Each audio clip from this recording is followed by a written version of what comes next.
Hi, The everybody. wind! Callback! Yeah, the wind. It's a callback to 3 seconds ago where no one will know because hi, VOD viewers and podcast listeners. I You just legit joined forgot. us. I'm so sorry. Seamless. Absolutely. Like I said, absolutely. So perfect. I have two important things to talk about today. Let's start with our sponsors. So first of all, I want to thank Roll20. We are Roll20 ambassadors here, so we use Roll20 for this show, and you'll see it maybe pending what our lovely cast does today. A little bit more today because there might be some stuff coming up. And I have to say that it's been a lot of cut down on my prep time because it's already all there for me. And I was like, great, I'm gonna just add notes here and everything is good. So thank you, Roll20. We appreciate you very much. Additionally, Eldritch Osiris Games is back with another sponsorship. We love them. Thanks so much. We also got to hang out a little bit with James of Eldritch Osiris Games at PAX, and that was a good time as well. But if you are unfamiliar, Eldritch Osiris Games, which I have to say very carefully to not stutter over, is the first ttrpg workers co-op in history. They are built on a foundation of giving voices to creative authors who don't normally have a roadmap into the publishing industry. They focus a lot on Pathfinder2e. They make some really cool stuff. I highly encourage you going to check them out. Especially, I think one of the cool latest things that they have going, they have, cooking up, if in a little subtle pun there, is the Alchemist's Cookbook. Words.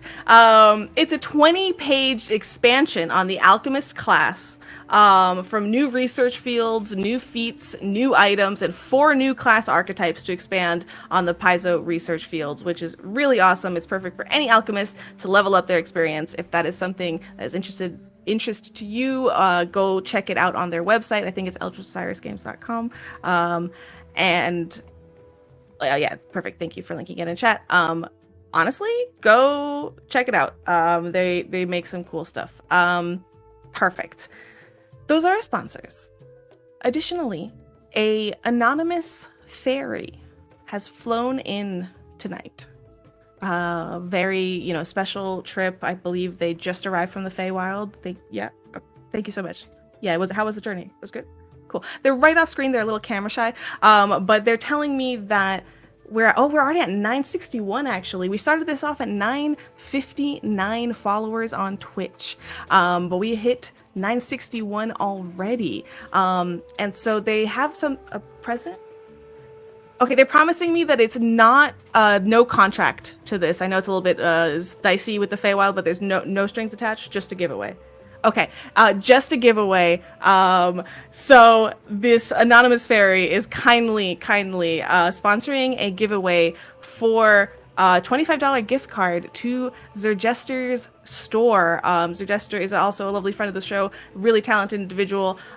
So check out their store, even regardless, at zerjester.threadless.com. Very good shirts. Very good designs. Incredible very artists. Cool designs. Fantastic I pieces. have actually one of their shirts. I'm not wearing it, but I have Imagine Dungeons one. It was great. Amazing. Instead of Imagine Dragons, I'm deceased. Yes, it's great. I cannot with this. So go check that out, regardless of this giveaway. But I hear that they want it to be a nice round number. We're really close. Not a round number, a nice number. So, yep, you guessed it, 969. Nice. So if we hit 969, which we're only 8 away, we will go ahead and do that giveaway. So if you want to make sure that we hit that tonight, I do suggest going to Twitter and retweeting our Go Live tweet that has this information, or tell your friends to come follow us. Do what you gotta do, so we can get this giveaway going. Perfect. Those are my announcements tonight, I believe. So with a couple of additional trigger warnings moving forward, we will hit that intro video. Why don't I say that when we get back, actually? So, if that's the case, guess we'll see you in class.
I was ready.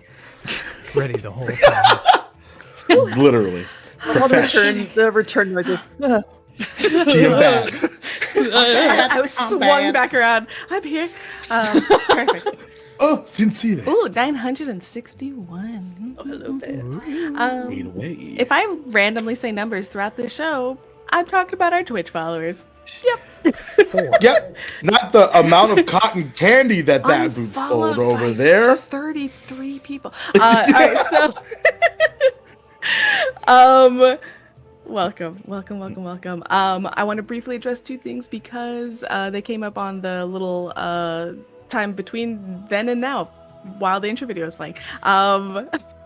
Duval, your reactions to me only encourage me to be more odd. Anything between my brain and my face. I have no filter. What do you want me to do? I know.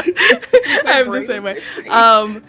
Someone has brought up, so I will just briefly say yes, if anyone's paying attention to the stats at the bottom left-hand side of these characters, arc stats have slightly changed. We made a correction, not a huge deal, but we realized that there was a inconsistency or something in the build, and we just fixed it. It's not a big deal. I'm getting it in but from a good source that they may still be incorrect, just less incorrect now, so maybe they'll change one more time. So Whatever. Oh, well, you know what? Let's do crime. I appreciate our eagle-eyed fans for pointing it out. I really that attention do. to detail is wild. Yeah. I It's respect amazing, it. and I'm gonna start just randomly changing things on the overlay and see who notices. What you gonna do? What you gonna do? Now we just need Jackie's eyes are wrong. stats to What? cry.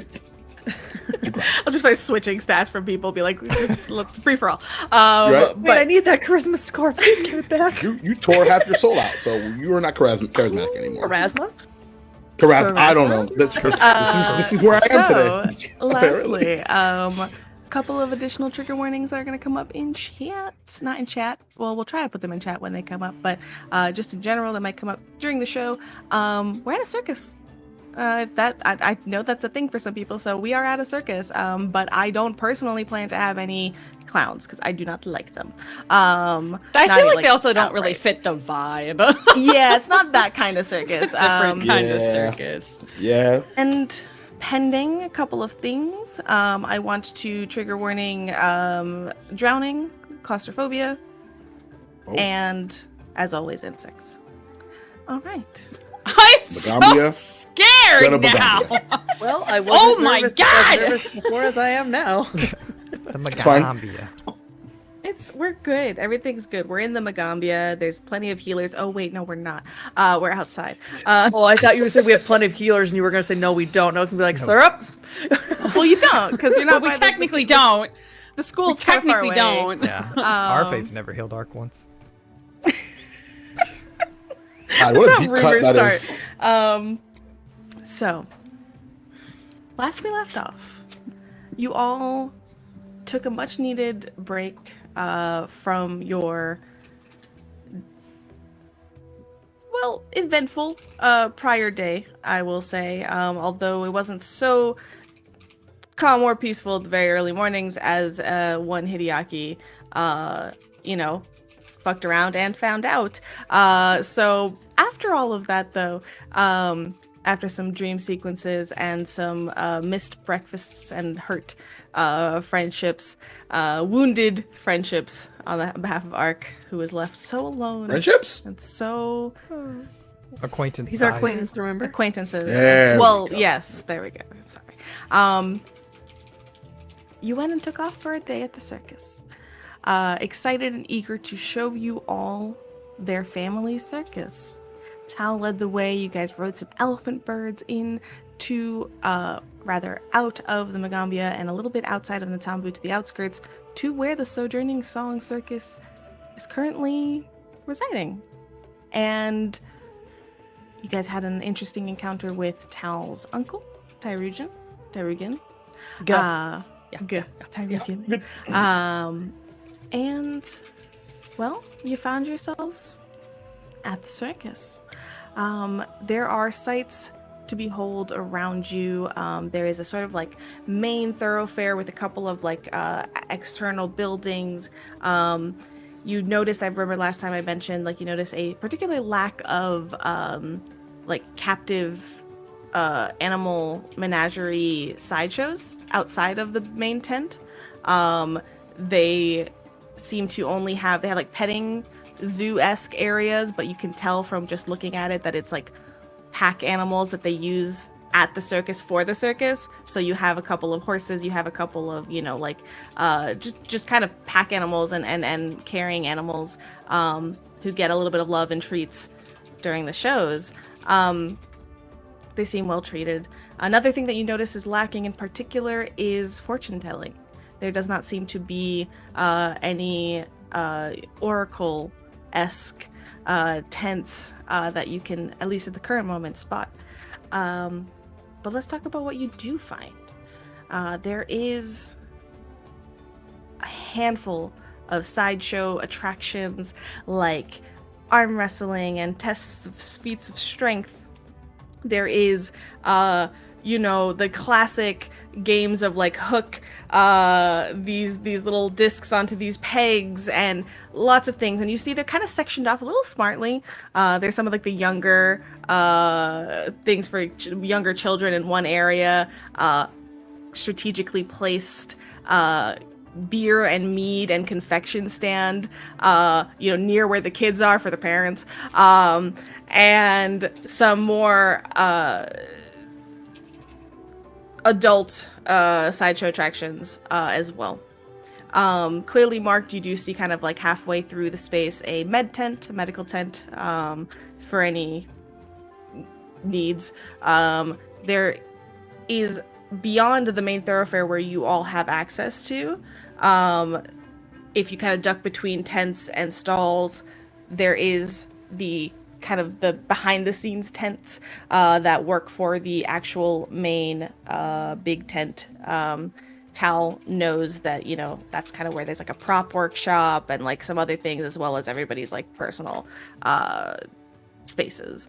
And of course, very importantly, there is a merchandise stall near the entrance to the circus as a whole that sells, you know, classic Sojourning Song cups, mugs, wood carved. They have some like scarf that's like knitted in it is or like a stitch into it. It says Sojourning Song Circus. You know, the classic merchandise to celebrate and support the circus.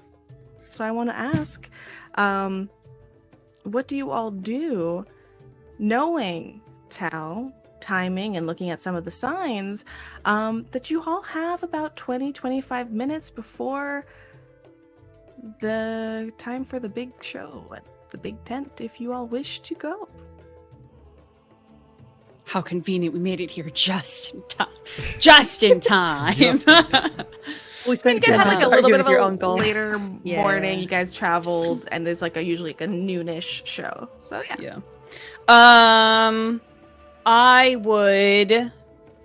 I think when we ended last, I wanted to go and try to find my brother. Yarp.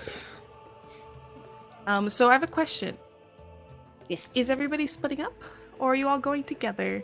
Would anybody like to actually have some of the, you know, fun of the circus and the attractions, or are you all kind of going with Tal, weaving to the more behind the scenes area? Ark will go with Can Okay. I'm totally cool with that. I want to experience it from you. You have all the knowledge, so I don't know where to start. But I do know. Can't go wrong going anywhere here, honestly. But okay. I mean, I think you'll eventually meet everyone at some point. I'm sure, if you want to. So, Yeah, of course. Yeah. So if you want to go and do something else, that's okay. The only thing that I want to do is get something really. Whoa! I know. I'm having weird flashbacks of a different character right now. Anyway, because I've heard that song before in a very different one shot. Is there? Can we get like something to snack on before? Oh. We can do that. Yeah. Okay. So Very important Like, question, not to look cut around. into actual role play, but is this circus music too creepy for anybody? Because it's not quite the vibe. Good, great. It's fine. Yeah. It's fine Yeah. for me. yeah, I'm cool. Wonderful. Sorry. It's ironic. Continue. It's really funny. It sounds like a sad merry-go-round. It does, Which, like, honestly. yeah. that's okay. All right, so you look around for some snacks, right? Yes. Yes. There is the confection stand. One of like a couple like scattered throughout. They have assorted like nuts and like candied nuts where they have like kind of coated in like a sugar. They have. Yes, I know what you've been all absolutely chomping at the bit for. Spun sugar, aka cotton candy. Kind of get there at the back. They have a couple that are just like already stacked up there. Except it's not like it's without the food dye that we're used to. It's just kind of plain like white. Looks like and- clouds. Yeah, they also sell like some a little bit like more hearty options for anybody that needs it. Like they have like dried meats, but they also have some. Their one expensive thing is like meat pies, basically, like handheld kind of like meat pockets. Anyone else want anything? No. I'm looking whatever for that fluffy thing is. Looks good. Getting the It's really clouds. good. Well, Yep. You should get it. I'm looking for specifically, there was a fruit that Tal described to Jajire a long time ago when they were making drinks together that was basically the equivalent of a star fruit. And Yeah. in my head, they would sometimes take those and like candy them.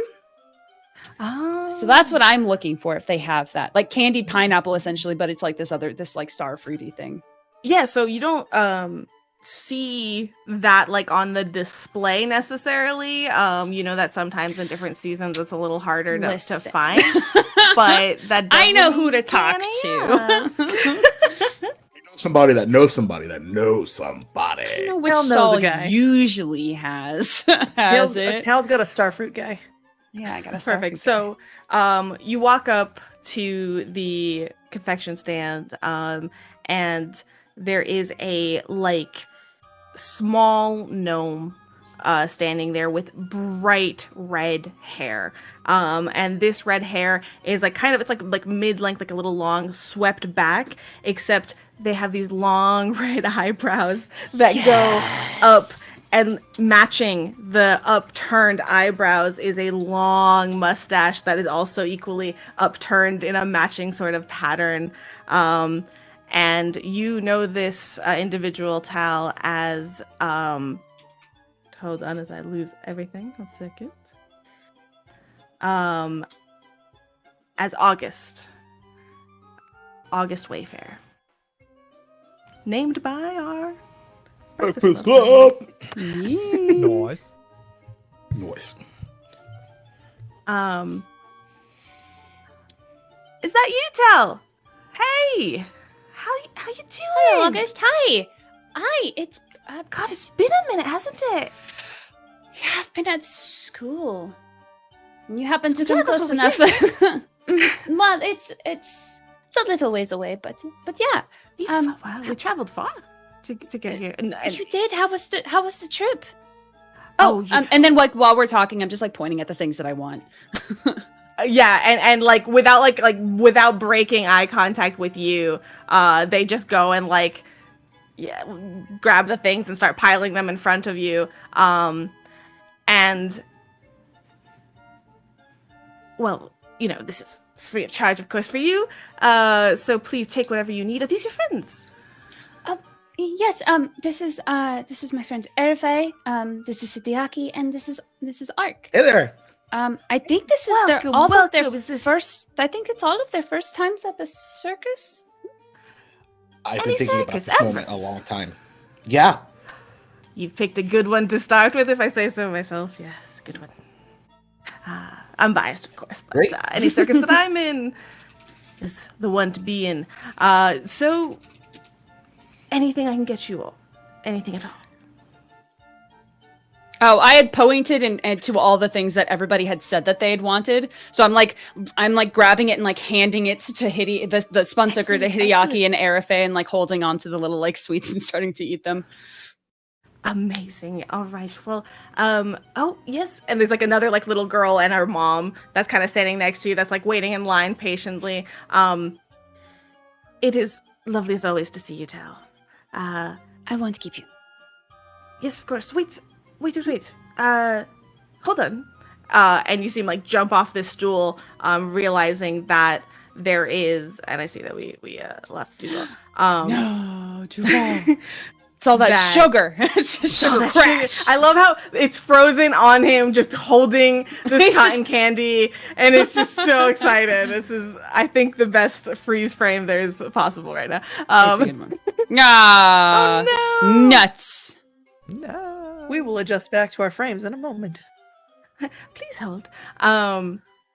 So as he's like, oh wait, hold on.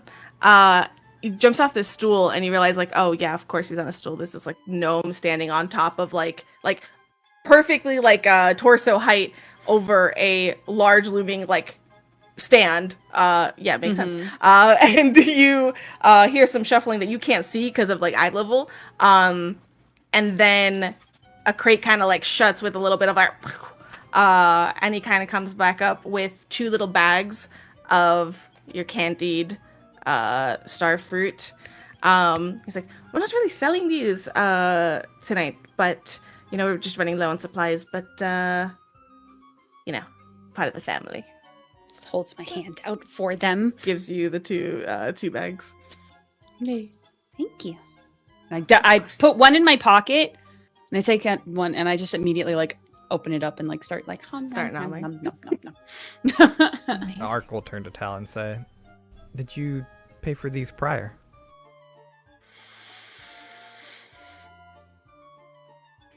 No.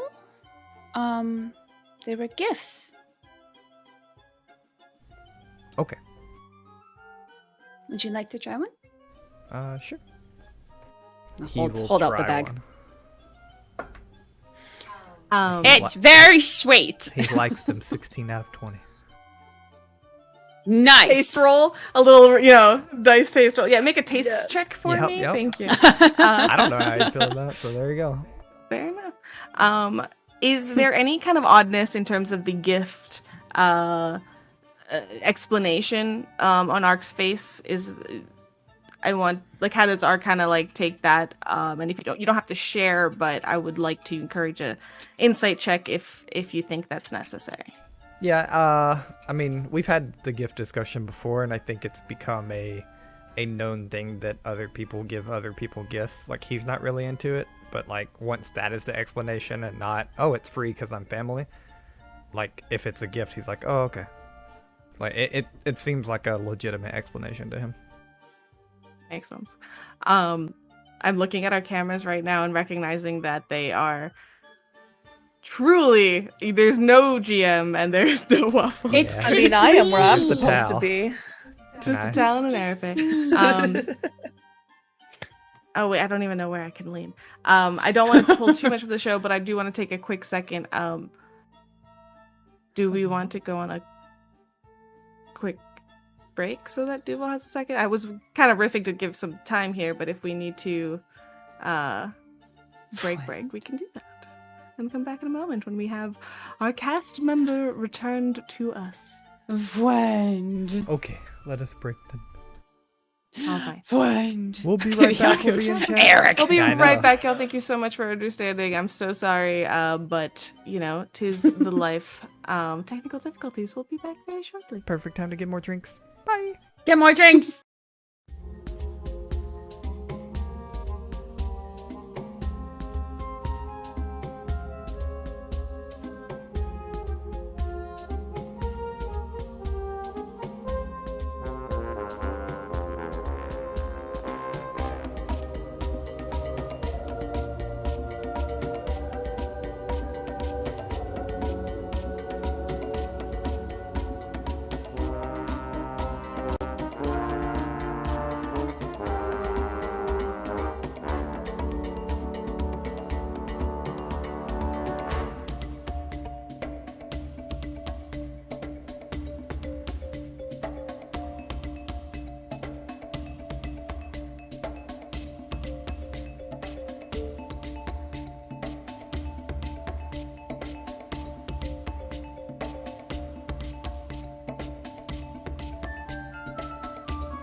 And we're back. Nice. Circus! Circus! The flawless re-entry where everyone just circus.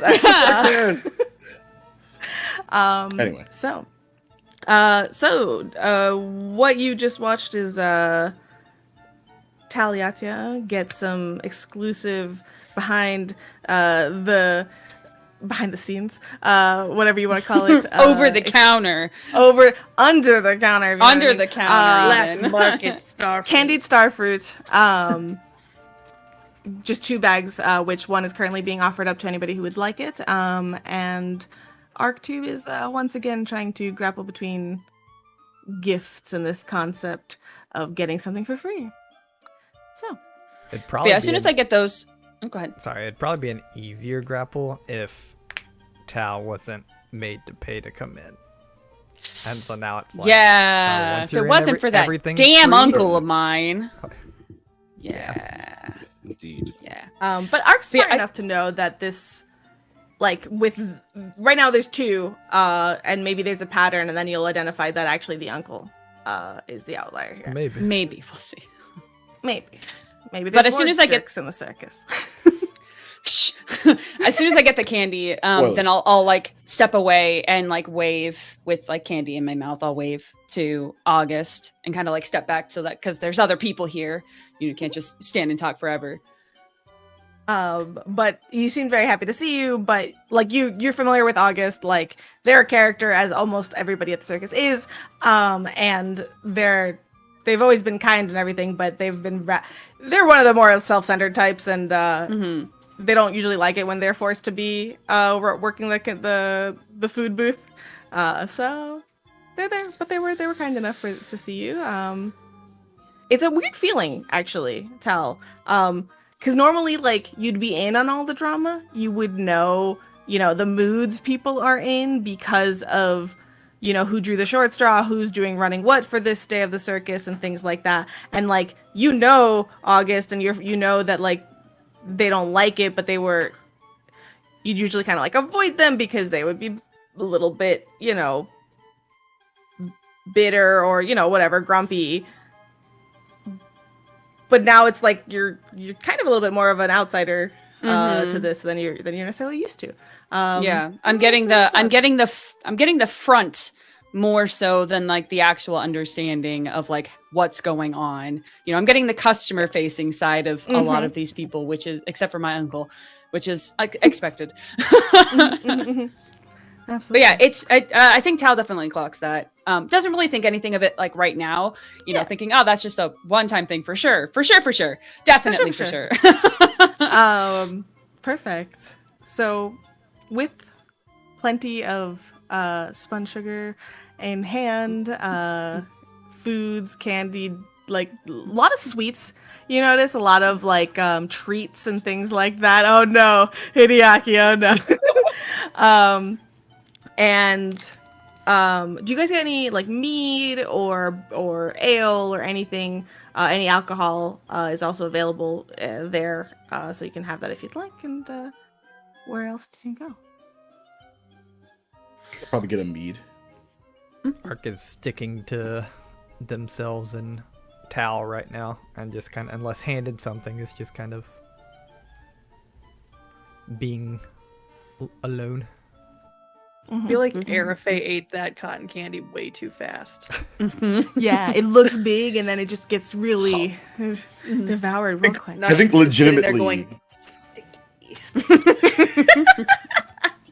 I think there's like an era of like incredible, like this was amazing, like, and then he's just like, wait a second, okay, it was here and then it was gone, and like it just so quick. That's amazing. I am blown away about that. I'm gonna get another one eventually.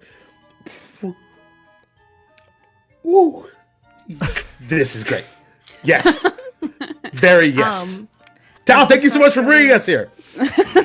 As you start going like deeper into that main thoroughfare, the music of the different booths begins to kind of take the majority of the sounds, children and adults laughing, sugar ingested, definitely also doing its part in sort of a little bit of an energy boost, a little bit of a excitement beginning to course through. Okay, all right, you guys are at the circus.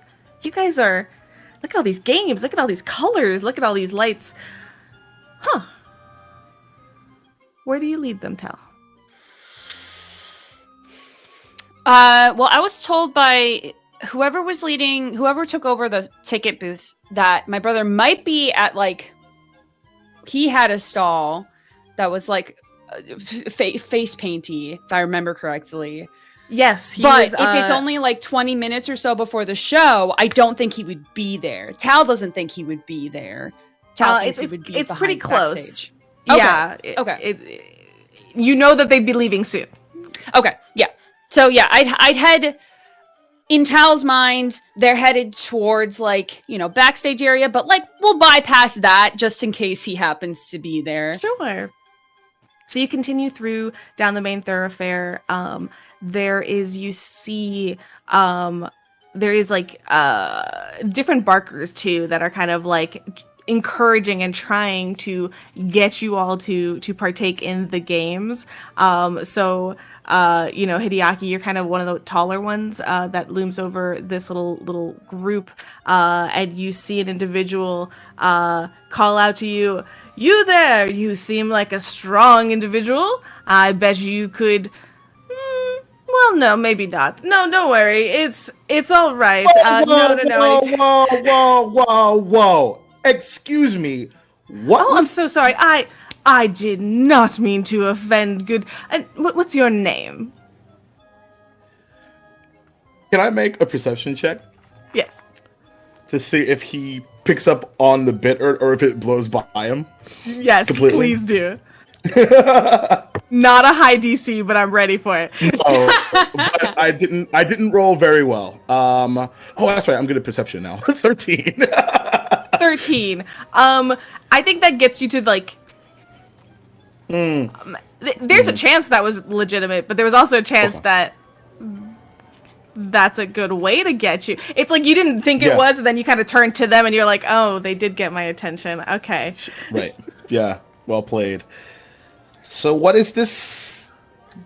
Is it a game? What do we? Is this like a challenge? Of course, it's a game and a challenge, and it is a title of respect here in the circus. Jonah here, and he kind of walks back up to this really large dude who gets like he slaps on the shoulder back. Is our undefeated champion of strength. And you seemed like someone that might be able to surpass, in, a classic game of arm wrestling. And this guy's Not really my thing. really ripped. No? All right. I wouldn't. Anybody else interested? No worries. But if you got a battle of wits. Battle of wits, you say? I That think might be I more know my style. exactly the booth for you. And he kind of like across a little bit, like 2 down. And I will take a step out of this moment to Tal. You're familiar, like you guys can get hung up here for a while. Like this is going to be like you're going to be running through the booths. Yeah.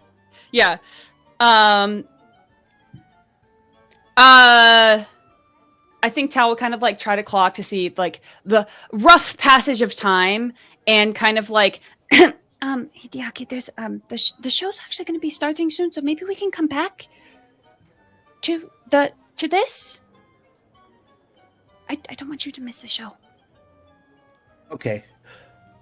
Important question. Is that stuff on in my fur? Like on my face? Sky. Oh, the sugar? The cloud stuff? Yeah. There's little bits on the fur of his like muzzle that is just a little sticky. A little bit. That's I thought so. The wind was a little weird. We'll come back. Of course, of course. And Tal, you do not recognize this person, as they did also not recognize you. This person, that the first barker, the feats of strength, not somebody you recognize. Might be new to the circus. Sorry, I'm easily distracted today. Definitely different from normally. Sure. If it makes you, as I'm like kind of like trying to guide them away, if it makes you feel Yeah, better, he's the circus going with you. is kind of, it's kind of meant to keep you distracted and having a good time, and spending money and all of those things. I think I kind of need that right now. Faye and Ark, what are you all like? What are your reactions to this? I want to know, is Airfae tempted to kind of jump into the fun as well of these different booths, or is withholding? Is Ark at all interested in the games that are being played, or not? I mean, she is interested because there's so much going on, and she's never been to one of these before. So there's things like, they said feat of strength, and she's like, I wouldn't be good at that, but I want to watch Hideaki try. Like, wants to see him try. No, she kind of notices what's going on a little bit, but she was thinking about maybe going to find stuff, but once Tal's like, the show's gonna start, we'll look at that later. Ark has been more withdrawn than normal for the whole thing, but now that we're coming up to specific like games and stuff, he seems rather interested.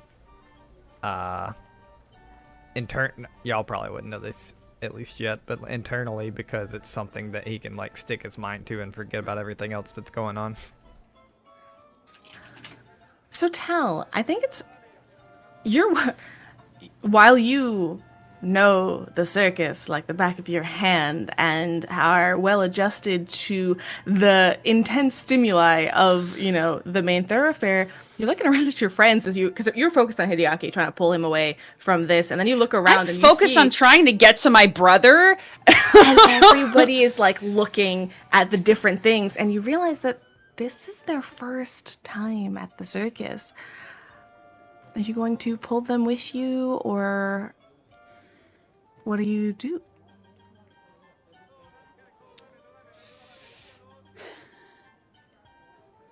What would Tal do? No, Tal would see. Tal would see all of, like, this kind of interest to wonderment ratio, to childlike glee. And remember how it like used to feel to be part of the circus, and it used to also be that, and how like they've kind of just breezed past everything as soon as they walked in here. So I think that they would stop. They would stop. Or rather, they would stop trying to pull people like off to the side, and instead would focus on just kind of like a more meandering walk to the main entrance of the big tent, to to get seats and everything. But yeah, there would definitely be like a slight change of trajectory. Mm-hmm. Just to let them like really take in like the sights and stuff, because like Tal still wants to make sure they see the show. That's a big deal. Of course. And you guys did buy tickets not just to like enter the circus and like the carnival side of things, but you bought the tickets. I bought you premium tickets, y'all. So Tal, you also know that usually ahead of the actual like show starting, to get everybody's attention, you remember that there's usually that main parade that goes through that thoroughfare of like a lot of the performers to kind of corral people into the big tent to follow along through the parade and kind of disperse into the tent. So you have like a half eye out given the timing of things for when that will begin. And you will likely be able to see your brother there as well, because they'll probably be in that sort of parade. Yeah, then I'll try to find like what I think is the best spot to watch this parade. I'll try to find the like, meandering through the stalls and stuff to give everybody like a taste of what's happening here, and then eventually find, a good spot to kind of just like settle to watch the parade before going into witness. Perfect. Okay. Oh, hold on. There it is. So going through with a little bit of a lighter pace and sort of changing trajectory, Hideaki, are you looking to like go find like so he pointed out to you basically like a little bit across the way, across the thoroughfare, 2 stalls down. You said a game of wits. There is a sort of like dexterous lithe individual that is talking and moving these things around on this like little surface. You see a couple of like 3 individuals gathered around, kind of intensely staring at their hands. And there's this like moment, like no, like the hands that are moving, not their own hands, the hands of the individual. Listen, and as you guys are continuing arc, your eyes clock this as well. They seem to be focused on something, and then it stops, and you see them confer. You guys get a little bit closer, and then they look at each other, nod, and they point to one of the objects, and this big grin just spreads across this the individual who's running the stall, and with a big flourish like lifts up this sort of like wooden bowl cup, and there's nothing there, and he's like, "Oh, I'm so sorry, better luck next time, unless of course you'd like to double it up and try again." At this point you guys are close enough to hear. R2. Yes. Let's step up our rivalry. Let's put money on the line. Battle's hot. That I can get to the answer faster than you can. It's more of a getting it right kind of a deal. It seems, I know. It seems that we just watch it. And then we pick, right? I think Tal knows how this works and is going to keep their mouths shut. Jacob knows how this works as well. Tal knows how this works. For this to be easier on us, at any point, Maria, you can reach out to me and ask if you have any insider knowledge. If it's something that you already recognize, that's great. If it's not, by all means. And Arafe, are you looking to get into this as well? Did they seem interested? You know what? I think she is trying to find something to do to enjoy it. So the minute that Hideaki points it out, she's interested, but then he challenges Ark, and she doesn't know if she should step in and do it too. Looking around you in that moment, the stalls nearby, there is so there's the arm wrestling. There is, you think that this would be what I would have prepared. Seems to be like games of chance, of like cards. You seem to be more in the older section, and then there is a little bit further down this sort of like ring toss style game as well. If you're looking to like see if there's another thing for you. Circus time. Shall we all try? Mini games. Yeah, totally. But after the show, right, Tal? I think we have a little bit of time if you wanted to try. Do we? Are you sure? Mhm. Because I don't want to miss a second. We've got time. Oh, hello. I see some interested individuals here. Step right up. Are you interested in playing a game of wit and quick eyesight and kind of looking you over intellect? Everything except Do I know who quick this eyesight. person? Do I know who this person is? You do know this individual. Great. They That are. laugh. I'm good. I know, right? I was thinking Mandark from Dexter's Laboratory too. That's a throwback, and I love it. I know, right? I was like, I'm on the old. 16th floor, and there is something making noise outside my window. That's terrifying. That is terrifying. I'm sure it'll be fine. Just don't open the blinds and you'll be fine. Right. This Don't let it in. individual is her name is Elvora. If I don't know what I said earlier, but their name is Elvora. And she is a long, tall, skinny, lithe elf. With long pointed ears and soft, like blonde hair, and sharp blue eyes. And she is just looking intently at you all. Tal, if you want any particular knowledge, let me know about this person. But for now, I'll just DM you. yeah, great.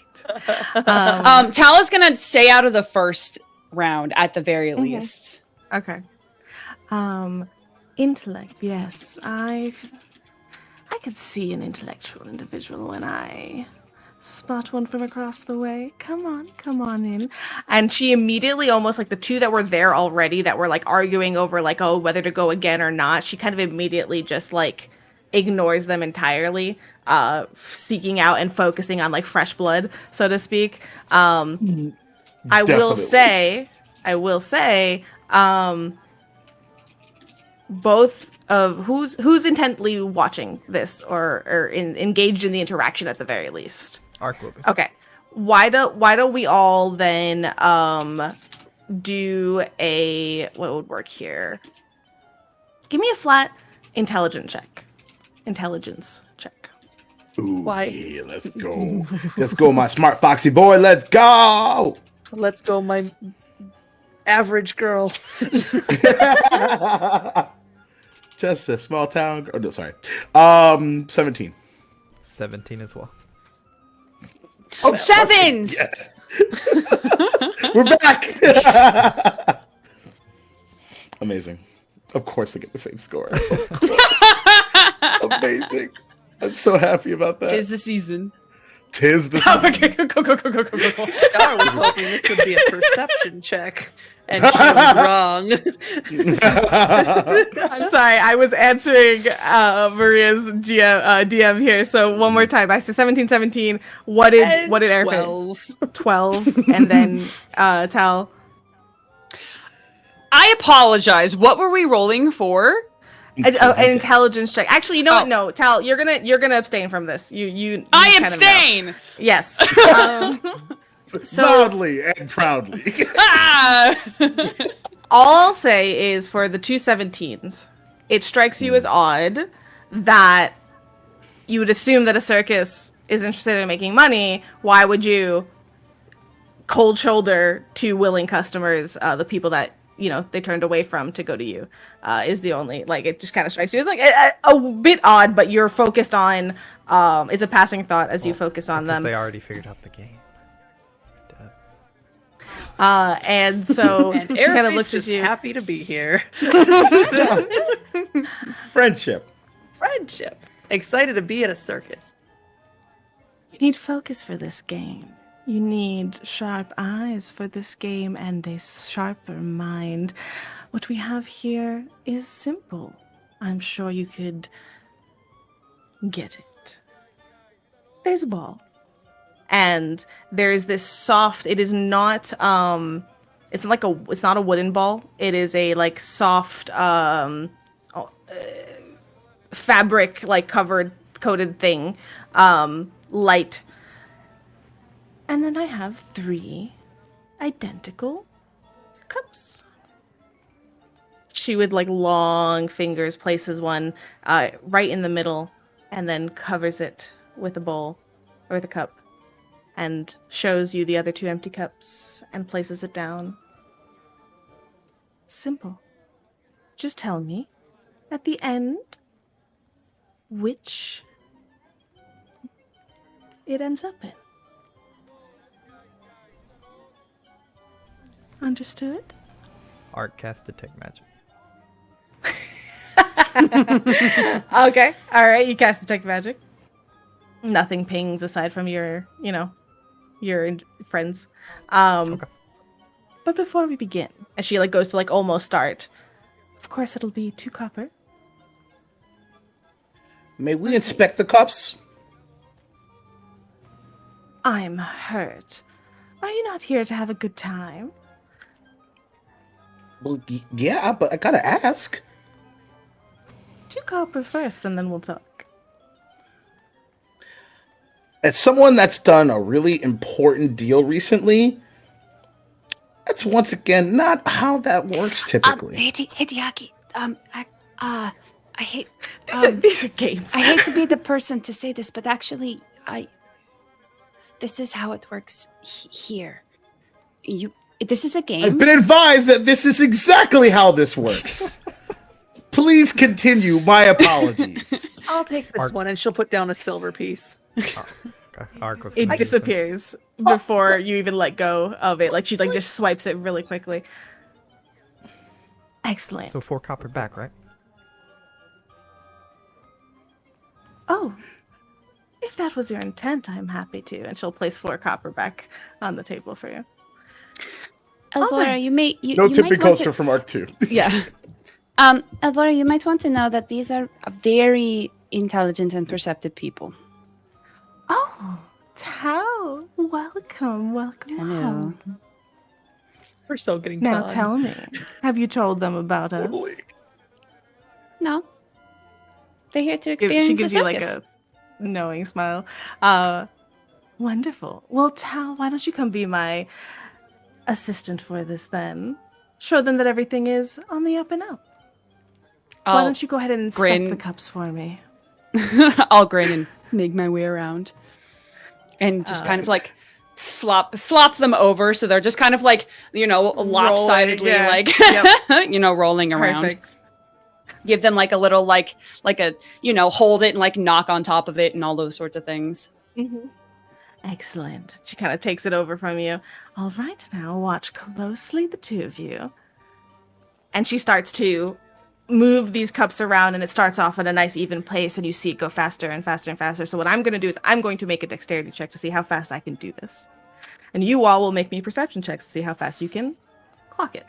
As we're doing this, Arafe is going to cast guidance on herself. Oh. I love that for you so much. Does it seem like I don't want to say magic, but does it seem like abilities or something would be out of the question to use? I'm not going to cast a spell to like ruin the trick, but I have a class or ancestry ability that I would like to use. Really, my eyes would just light up. So I'm gonna be honest. I don't think Ark would have any clue. okay, perfect. Ark's eyes will light up, and then the lines on his body will begin to glow as I do nanite surge, and I'll have a +2 on this. So. Nice. Nice. I think Hideaki kind of- will reach out to. Go ahead. It does make her stutter for a split second as she kind of like catches you and like eyes you as she focuses back in on the cups.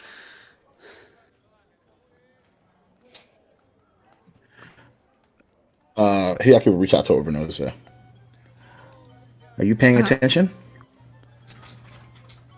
Well, if you 'Cause want we me need to to win. separately, I need to be there. Otherwise, I see what your eyes see.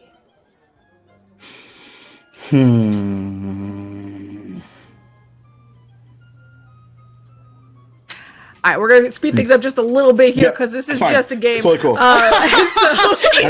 You met the guy too. I totally get it though. Yeah. We're gonna Ark, what did you roll? A natural 19 for a 25 total with my +2. You beat me. All right, and Duvo or Tidiaki? Actually, I forgot. I keep forgetting my own stats. 23. 23. Airfay. So I got a 22. However, if there is an illusion involved, it's a 23. Ooh. Okay. Well done. Tal, you're watching from behind the scenes here, from behind the stall. I know what to look for too, so I have an advantage. You don't really need to roll unless you want to, of course, to catch things.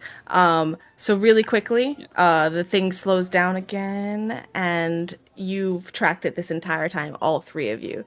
You know exactly it's the cup on the left. Who, like, as soon as it slows down, are you all competing to, like, say who says it first, or are you all just kind of like just how are you all pointing this out?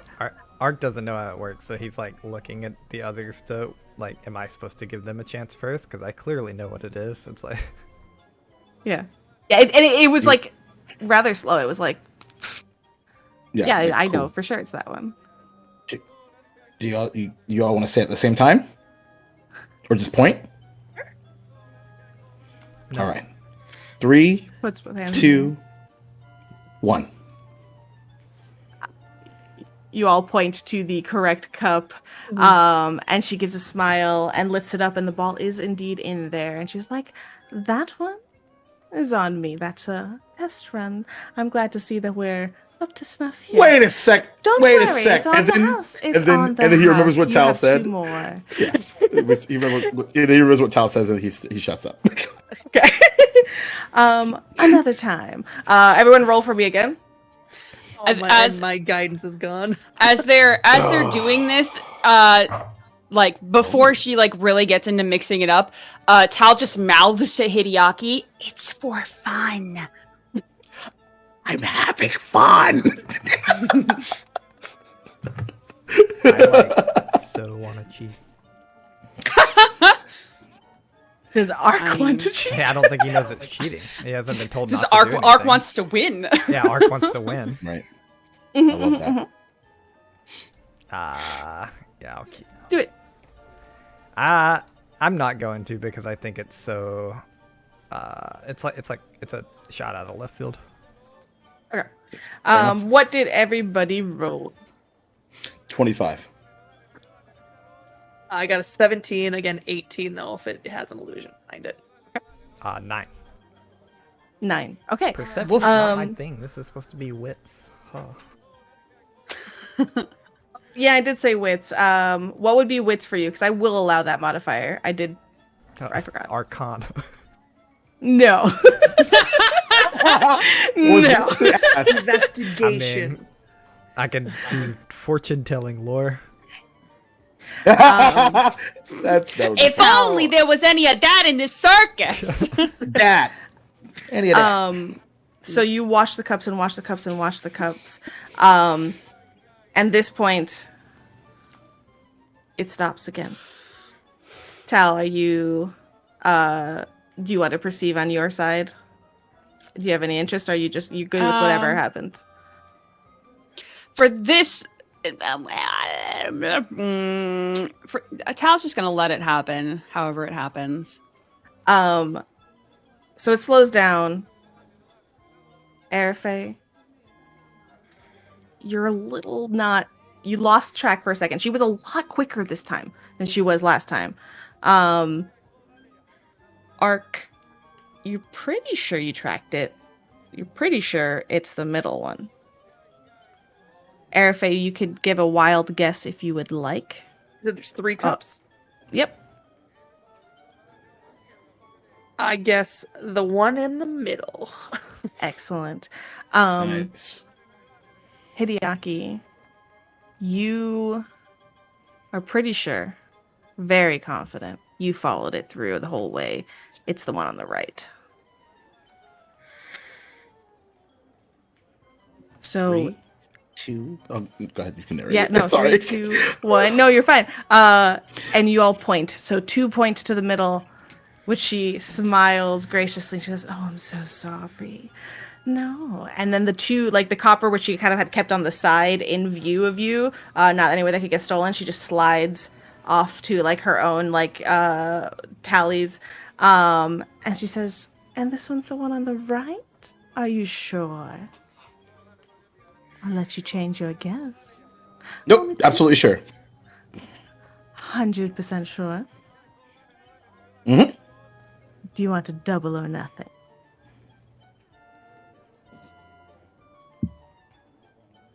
Sure. Put 2 more copper in. And she raises it, and it's empty. I'm so sorry. Art cast detect magic. There is no detect magic. There's no magic. Better luck What is next the equivalent time. of an insight check? Perception. Yes, perception. You want to make it 100% what's next. Yep. Oh, geez, I'm rolling really well tonight. That's a 27. Natural 19. Amazing. Roll a 1. I'm gonna use a hero point. No! Hero point. Yeah!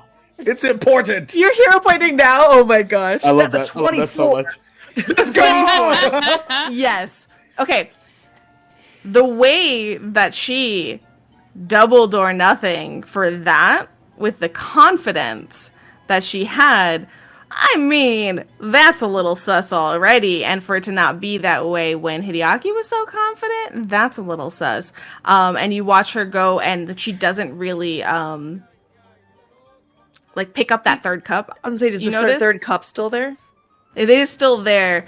And she goes to, like, she kind of grabs it and slides it off the table with her, starts stacking the cups. And she says, "Well, good luck in your future works. I'm going to take a quick little break. Please enjoy the circus, though." And you see her kind of like from under this cup now, under like the stacked cup, she does pull the little like ball, the soft fabric ball, and stacks it, like puts it right on top. It smiles at you all, places it kind of down. Tal, from your perspective, you saw that ball never actually went in the cup to begin with.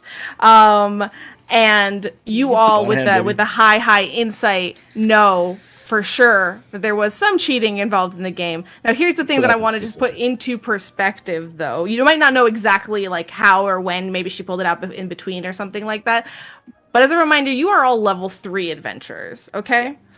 And the scale of things is a little bit different. These are tricks for commoners and kids and things like that and those kinds of games. So it's not surprising that you are very adept at this. And I think her also reading this and seeing the lights up from Arc knows that, like, she's not pushing her luck. And that triggers for you as well. Well, that's probably why she didn't care about the other 2 as well. She can only do a trick so many times before it gets a little bit more suspicious.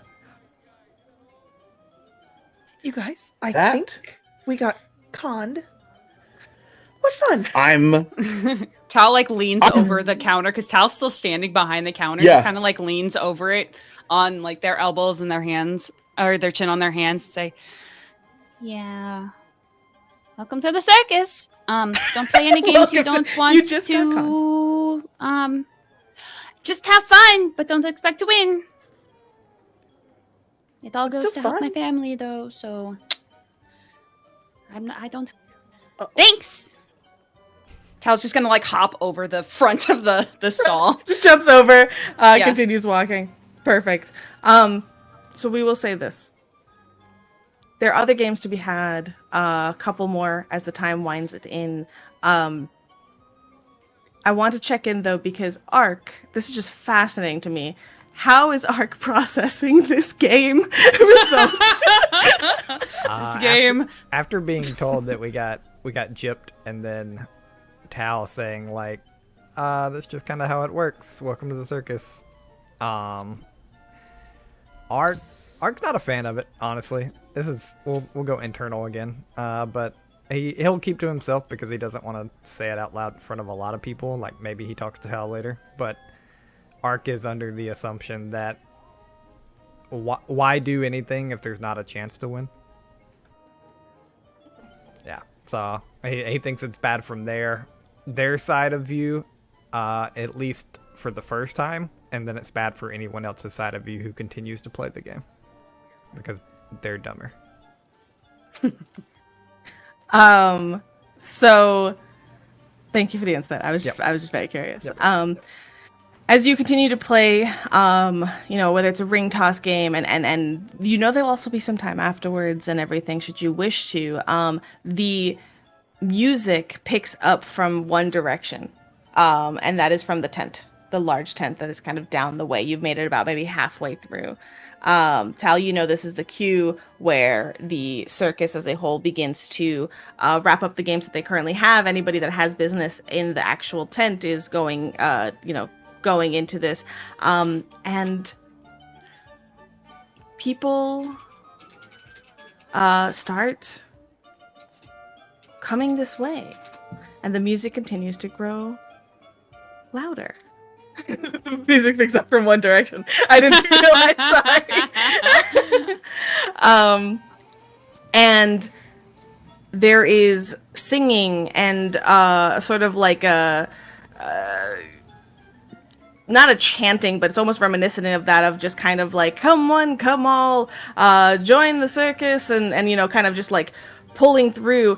And you watch individuals, you see in this crowd as it comes closer and people are joining, and then the crowd, the people, the attendant, like the people that are paid to join the circus are kind of coming in at the end there and joining this parade and dancing and singing along and holding on their cotton candies and having an amazing time as it starts winding its way through the thoroughfare and around as it sort of makes its sort of turn around back in towards the tent again, making a nice big loop where everything starts to filter in. But as it comes through, you see Tal's parents are in there, dressed not like you saw them last, but in like a uniform, some kind of colors that match the Sojourning song, sort of like acrobatic type of like suits.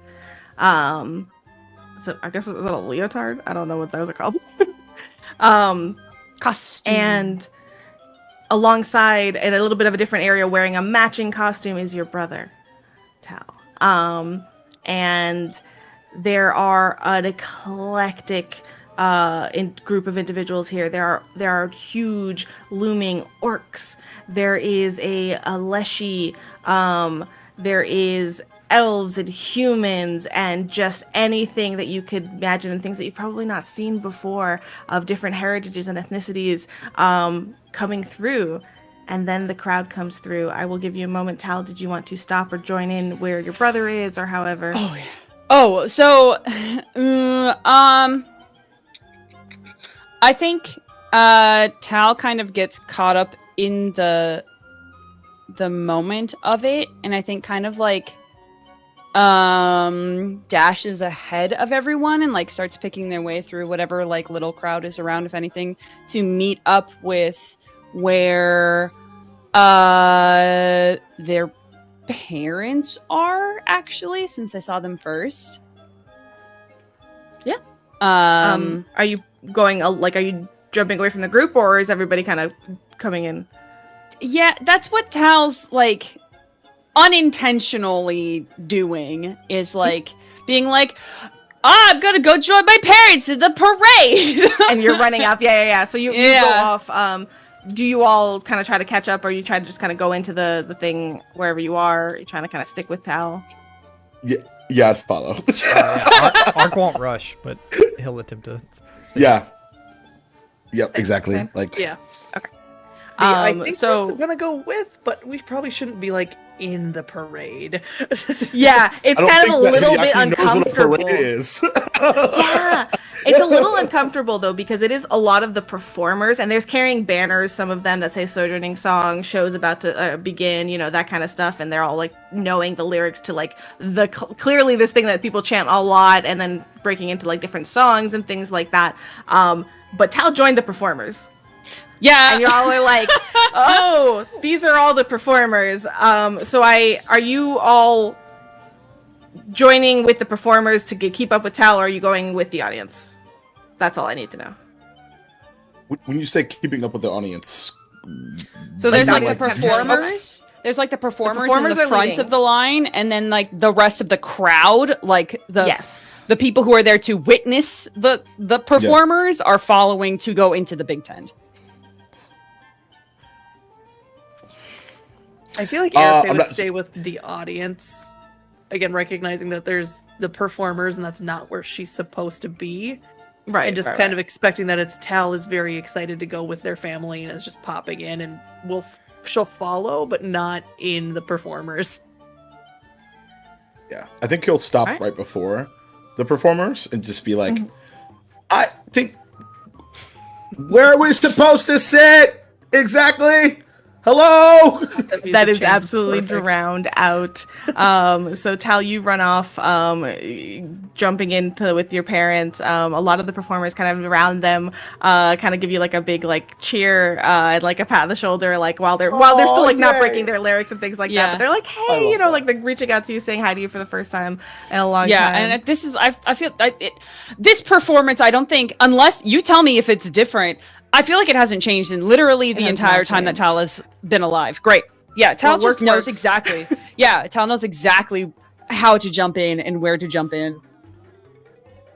So you lead your way, your parents smile at you, kind of give you like a big like 2 side hugs as they pull you along. And this, with the performers, there's a variety of things that are happening at the beginning. They're not just walking, right? So you are used to basically, your parents are kind of basically like cartwheeling and doing different like little small tricks in the front of just kind of like making things interesting. Every once in a while, they still walk and stuff between it all, but they're oohs and ahs and kind of things like that, that are happening as you go. So do you also join in with your old acrobatic checks and moves as well? Oh, Okay. 100,000, 1 Perfect. billion%.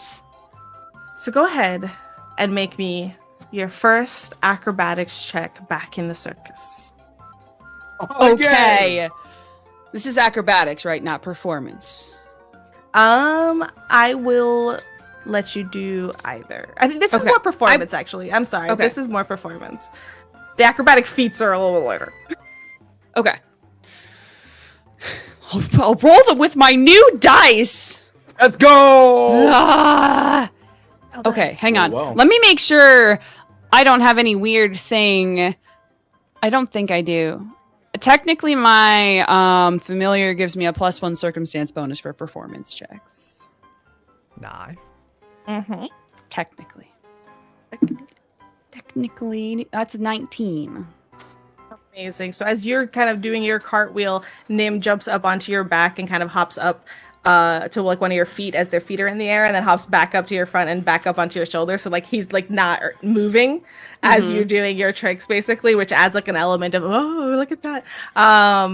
Amazing. So you fall into stride, no problem, and you see a small sense of like growing smile and pride from your parents at that, and you wonder, maybe just as much as you, they were wondering if that would be difficult for you in any way, and to see you just come back in to stride with the way things always used to be, some level of comfort and continuity that even brightens your parents' smiles, as you make your way back towards the tent and into the tent. As the performers return to the tent, they begin to spread out to the sides and usher the audience in. I will check in now at this point, Ark, whereas Hideaki and Erife joined in with the audience. What did Ark do? Yeah, I think with the... So I'll throw this out there. I felt my heartbeat go up, in a good way. Check mark, green check mark. But Yeah. I think Ark is likely there with the no rules and Tao running off, and then RFA and Hideaki seeming to know what they are supposed to do, and Ark has no clue. So Ark's just gonna kind of stand there for a little bit and begin to slink back a little. And he's gonna try to find a quiet place, whether that's like a tree or something, that he can watch from very far away. So you will not be able to see inside the big tent if you are not inside the big tent. So while you start to step away and the crowd begins to kind of come into the tent, you do at the very least see that the performers like spread out to either side. Some disappear off behind the tent, and people start taking tickets as the audience gets ushered into the actual tent. If that gives Ark a semblance of knowing where they're supposed to go or have to do kind of a deal. It does, but it's still not like the right way. It's hard to explain from my brain. Yeah, so Ark would go away from the crowd, and if he happens to see someone without a ticket, he'll hand his to them, and then if he doesn't, he'll just drop it on the ground. I will give an opportunity here first, however, as Hideaki and Arafe, you kind of go into the crowd and do not see Ark join you. It is easy enough to look around and spot them before as they start to walk in a different direction. Tal's a bit preoccupied. So what, if anything, are you all going to do? Yeah, I think I'll just look to Arafe and it's like, they can't miss the show, right? Maybe we should check to see if they're okay with going in. Sure. So Arafe is going to purposefully just run over to Ark. You too. Okay. Do you not want to go inside? I'm not sure. That's fair. Is it that you don't know what to expect?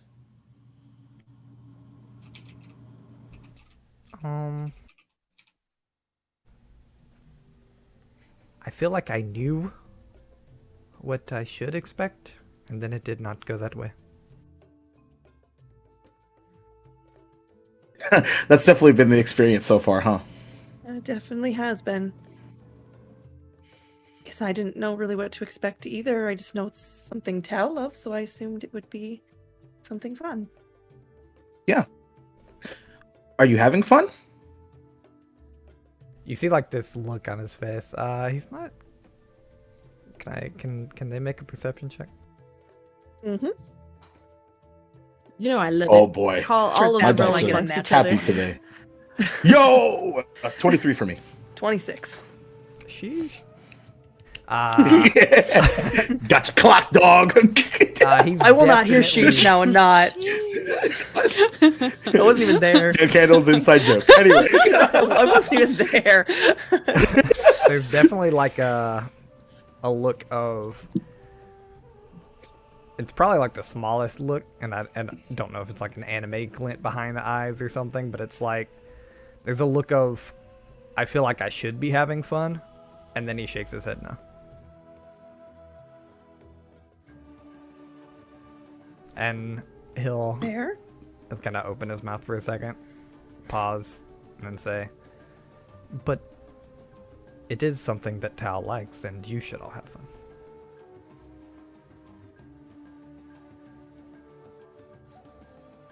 I mean, I would love for you to come with us, but I also don't want to make you feel like you have to come with us if you don't want to do it.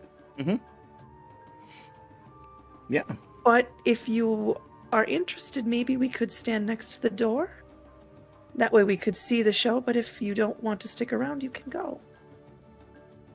Looking if you from get bored. outside in, it definitely seems at the very least darker in the tent. If not necessarily quieter. Well, Maybe we I'm could gonna even start find soon. somewhere away from the crowd. Yeah. And if you, when the show starts and it's not to your liking, we can just go play more games. If you want to give it a try, I don't want to make you feel like you have to go in either. He's like thinking about it. And he just kind of shakes his head and says, "No, I think you should go." We'll come find you immediately afterward. Yes, I'll be here. Okay. Tal, at this point, you have reached like the end with the performers, and you, even though you're kind of swept up in like a small talk with your parents who have to go into the back and things like that, you have an opportunity to either follow with them and go into the back, almost like you used to always do, or if you like look around, you actually don't see any of your cohort friends for the moment. You know, let me know if you're focusing on where are they and then seeing if you can spot them, or reverse. So I think there's an instinctual like step to follow her parents. And then they stop. Maybe it's like they hear someone that sounds like, you know, maybe Arafe, or, you know, they hear someone laugh and it sounds like Hideaki or something like that. And it just makes them stop, and then it just like clicks them back into like, wait a second, I'm not here to work.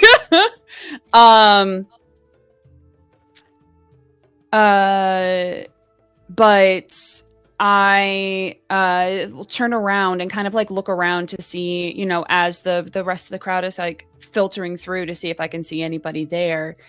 It's not hard to spot then when you're starting to look around that away from the crowd, there's like kind of familiar looking figures off to the side and away a bit.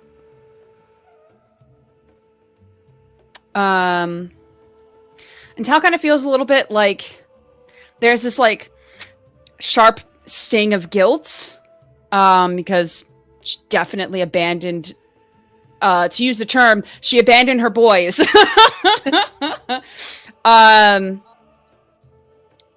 So I think they'll kind of duck through the crowd a little bit and like lightly jog in that direction. To meet up if if like Arafe and Hideaki are walking away, or if they're all together, whichever you're basically, you run up to them just as like Ark is turning away and Arafe and Hideaki are turning away in the other direction and towards the tent. What a visual. Amazing. Which way wait, you gotta go? hang on. So Ark is going one way and the other two are coming towards... So you are running towards Hideaki and Arafe, which have just turned towards you. We're so they're kind of starting to turn to go into the tent, and then Ark is turned the other way and is heading away from the tent. Okay. So yeah, I'll just like kind of jog up and like stop whenever I get up to where Arafe and Hideaki are and say, "Where's Ark going?" I think they decided to maybe do something else. I think they just need a moment. Yeah. Might be a bit much in there. But we are coming. And then we're going to meet up with our gaff. Yep.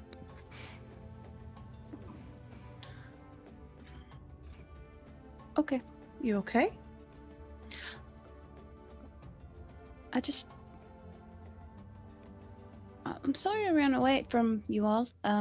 Absolutely not. That's okay. You're with your family. You get to do something that you love. We're here to watch you do it. Yeah. No offense was taken. We get to. By the way, your brother looks awesome. Wait till you see him in the show. Wait till we see you in the show. Are you going to be in the show? That's when it hits you, Tal, that even though you've instinctually like turned to go follow after your parents, and even though there was like small talk and, oh, I'm so glad you're here and I hope your friends enjoy, no one asked / like assumed either that you would, which is a very odd feeling. I wanted to watch it with you all. I've not seen it performed before. Yeah, that's probably a really new experience for you. Awesome. And you can explain to us what's happening. Y'all can make a perception check if you want to. I'm totally, dude. I am on fire tonight. 22. I was gonna say it's 16. not. Huh?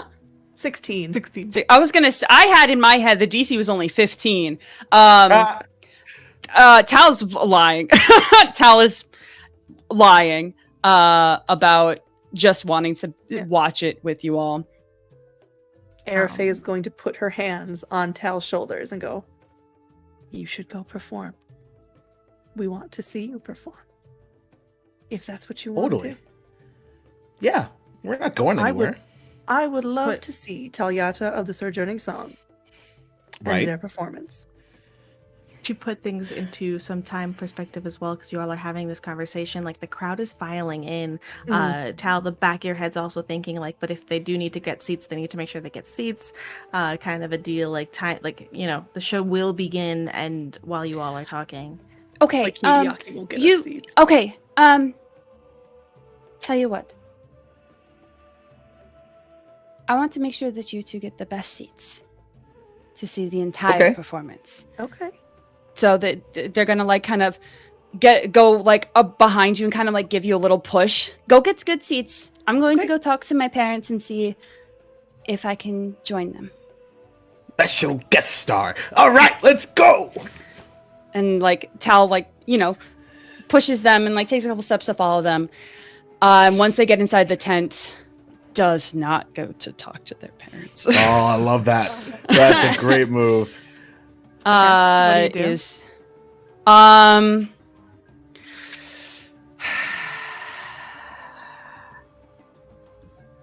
they're first, they just kind of stand there for a little bit, and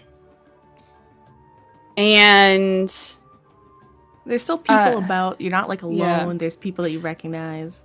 yeah. I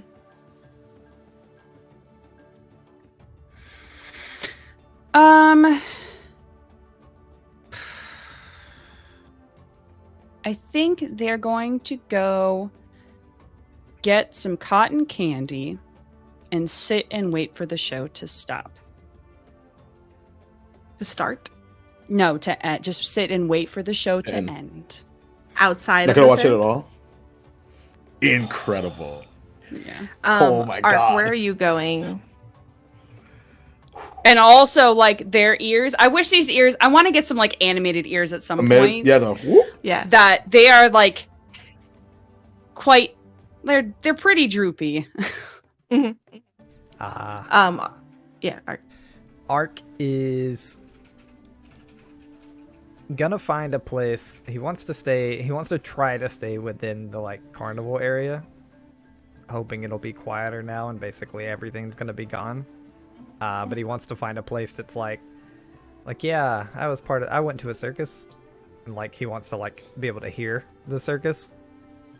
But just sit somewhere like on a bench or something, or the ground. It doesn't really matter. Yeah, so the best way, so the thoroughfare still has like attendance, so you see like some of them have been changed out. There are still, you know, some people that do mill about, though it's far, far less. Whether it's people that have come to the circus early and are going to catch a later show, like there's still people around. And there's enough sounds still kind of coming from these different booths, whether they're like charmed, you know, forms of music or somebody out there playing. There's not going to be much like space in that area to really like hear the big tent, to sit out of the way. So you can kind of skirt around a little bit to where people are not maybe not supposed to be 100%, but you're not like going into the back. You're just stepping between some like booths and finding a spot to sit rather close to the tent. To be melodramatic, because you know I like it, Tal meanwhile has found a spot on the opposite side of the space, as they go a little bit further in, being a little bit more comfortable and confident to be away from the main thoroughfare. You sit kind of with an eye so that you're near the big tent, but you have an eye to where a lot of the behind the scenes areas are. You're not in front of it, you're not near it, but you can you're just a little bit around the big tent that you can kind of see some of that going over there. As two separate people wait outside of the big tent as Hideaki and Arafe get ushered in with the crowds. Tickets are taken, and as you all walk in, there's the attendant, there's like a couple like ushers that are kind of like helping people not necessarily find like not numbered seats, but just kind of encouraging like scoot in, like go over here, you know, like move the crowds a little bit. And as they recognize you, you actually recognize them as well as the individual that was running the confection stand. Hey. And August, as you know, the little gnome. And they look up at you and go, "Oh, perfect. Yes, come here. And pulls you kind of over and be like, "We found you guys special seats at the house, just for..." No, where's the other one? And Tal, where's Tal? I want to go join the performance. Tal gonna, be in the show. And right? Oh, she's in the back taking then. a walk. Okay, well, that's fine. Just make sure you save the seat there because it's good. It kind of looks over towards like the performance spaces. And as you guys kind of walk in here and get ushered forward, you guys are basically in the front rows of you're not in like the first row. There is a bit of a space as well from away from the rings, but you see lit up inside from almost like sunlight from the middle, as well as like different lights hanging from within this large striped tent. 3 rings, one large ring in the middle aside from 2 smaller ones on either end that sort of like overlap in a different way. The edges of these rings are like about like a foot raised from everything, keeping a nice separation, and then there is still equivalent distance and a little bit of a roped off space from that to the audience. It's dirt in there, it's like dirt packed space. There are a couple like of things throughout, but it's colorful and bright and painted, but there's a smell of snacks and confections, and there's children crying. There's, you know, the occasional crying baby over there, and like you know, laughing and running around, and murmurs and chatter, and the sweet smell of cotton candy in the air, as well as, you know, popcorn and whatever else. And you realize that like, oh, there's a performance about to begin, and you have an excellent view. You are there in front of that main circle, that main space. You seem to have it like a little extra space. You're kind of like on the end so that you have enough space to scoot in should there be additional people that show up. And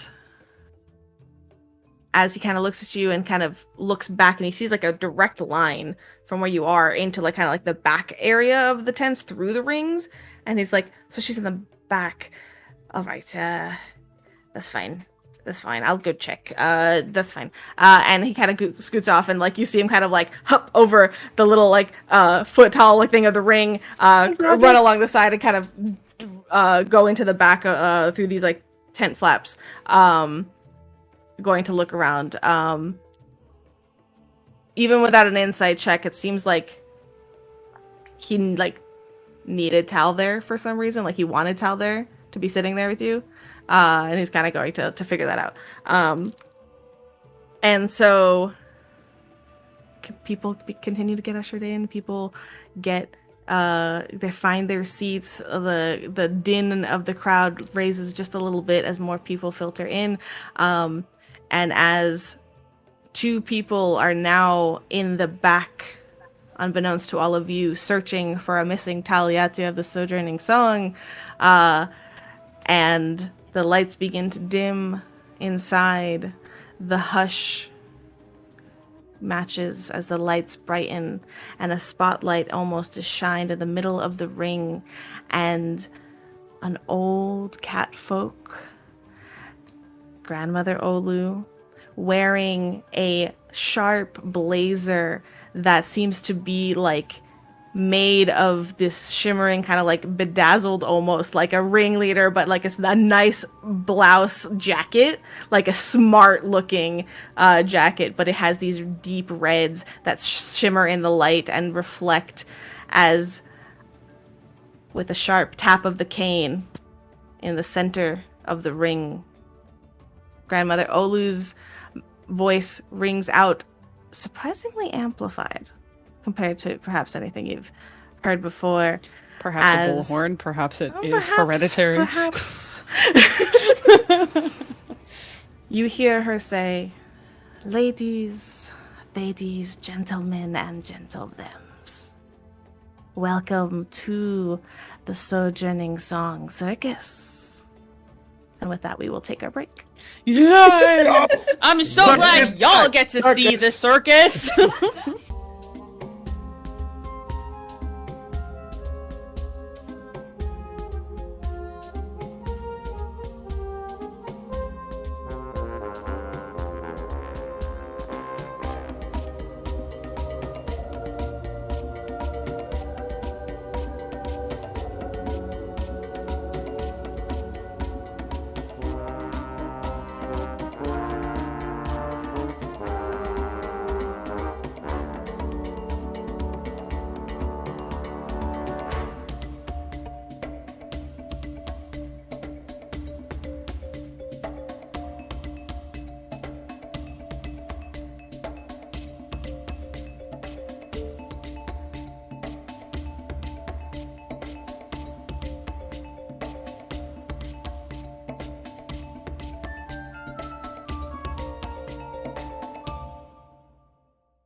Welcome back. Well, Alrighty, so...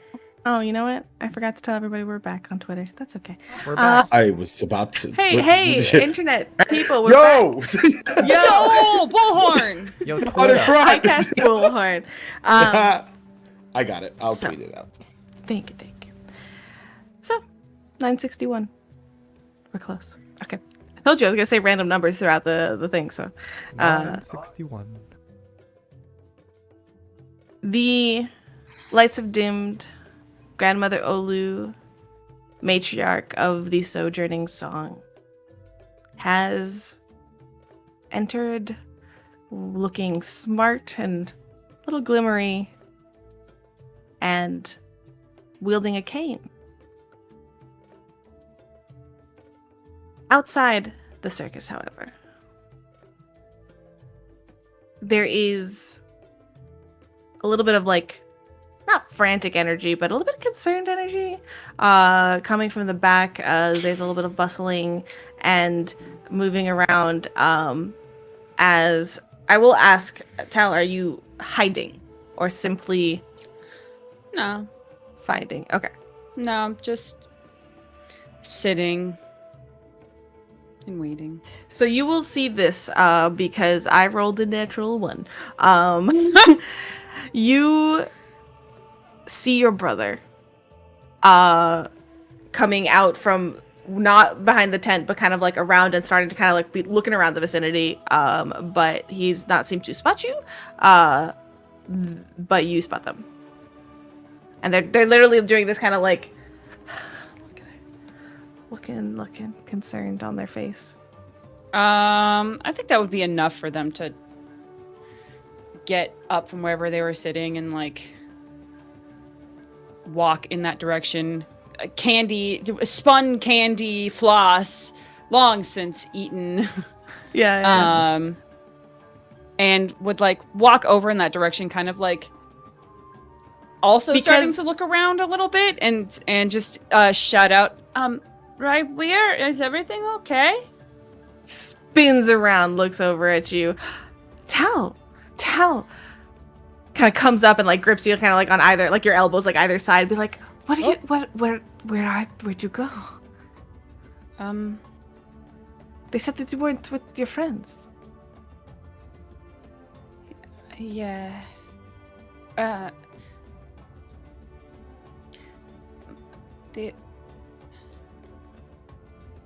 My friends were expecting me to be in the show, but nobody asked me or told me to be in the show, so I just assumed that I wasn't supposed to be in the show. Their ears like flatten like down, like really like almost this very sorry, like sad look on their face. They go, Tell. Oh, I'm so sorry. We wanted to surprise you. You were going to be called in from the audience. That's why we need you there. You're the special guest. You know when they have special guests come in? That's you. You're the special guest. You're going to be called in. We should have told you. We should not have surprised you. I'm so sorry. Oh. If you don't want to, if it's just a mess now, I can go. I can tell them. No, I can tell them. No. I can go back. I want to talk after. Okay. Yes, of course. I'm sorry that there's not more time. There were so many kids today that wanted, and all of them wanted just a butterfly, and it just gets very repetitive. But it's so good to see you again. Will you go find your friends? They're in the second. I can tell you like the section. Like they're in section C, which you know where that is. Mm-hmm. They're right near the front, and you realize like that is absolutely where if you ever have special guests or like VIPs or something like that is where they get seated. It's the only like reserved seating available. There's like bleachers, by the way, in there. Like that's really all there is. And he just looks you over and he's like, "It's not going to be. I should have told you. I'm sorry.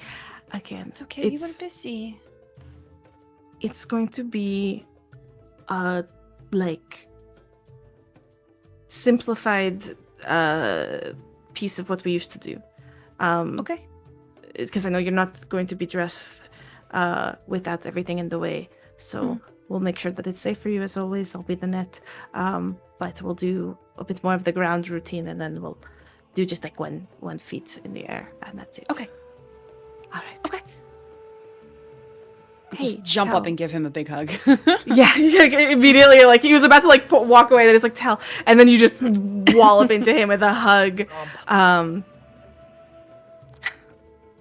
miss you. You know, I mean, you know, like not in a. I just missed you. I miss you too. I do want to talk as well, but first, you have to show everybody here and your friends who Taliate of the Sojourning Song really is all about. Yeah. Okay. And they run off to go back, and you see that they're actually like they're barefooted. They were preparing for the show at this point. And when they ran out to kind of like search for you, and you see they're just kind of like pad off into the back tent. Great. I run to the entrance and go and try to like very quietly kick my seat. And you do, as you do, not to whiplash with emotion, as you kind of come back in quietly. The show's already started, but you know people do still traverse, and there's still people that sell like confections there walking around. You slink in, head to the seat beside Hideaki and Arafe, and you see your grandmother in the center stage in the center ring with a cane. And they don't normally always walk with a cane, though of course the way they are presenting themselves right now is with like flair and flawlessness, to be honest, of years of showmanship. But she's your grandmother, and though she has a show cane that she uses for the aesthetic of like a ringleader, she seems to be leaning on it a little bit heavily.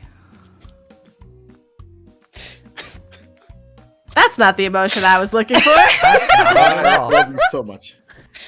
It's like a hoedown at the local barn, y'all. Correct. Anything over the talking. I'm just gonna leave it to normal music. It's okay. It's all good. It's great. I love it so much. Listen, so it's always a roll of the dice when things are Yeah. labeled the way they are. Yeah, it's also, so true. You are doing great. We appreciate You're doing awesome. Sciencescape very much. yes. But yes. Okay, so did you catch what I was saying though? Yeah, Grandma's using the cane, and that wasn't a thing that has been done before. She has a cane, but she's like leaning on it this time a little bit she's more. like using it, not utilizing it as a she's- prop. Yeah, and you have to recall that she's putting on a show after being a little bit overtaxed the other day. Yeah, that was yesterday. And yet the show must go on. And so she is there just leaning heavily on it, wearing an extra bedazzled jacket this time, maybe just a little bit to like catch the attention a little bit more than her face so nobody sees just how tired she is. So coming in from your interaction with your brother, you do kind of note that as you take your seat next to your two friends. Oh, hey. Hi. I'll explain later. It'll all make sense. Okay. So It's your show. Yeah. Grandmother Olu, in her welcoming speech, is just singing praises of the circus and the excitement and kind of amping really up some of the things. And as she sort of takes a couple steps backwards out of the center of the ring to turn, almost as if to be done with this opening, she kind of makes her way back. She says, "First, we will welcome the majestic menagerie. But be wary, for this majestic menagerie's magnitude may leave a permanent mark." And as she kind of takes a step away, kind of off almost behind like a curtain, before you are even, like, your eyes are still following her, the spotlight is still following her. All of the cues of the circus are telling you to continue to follow and pay attention to her.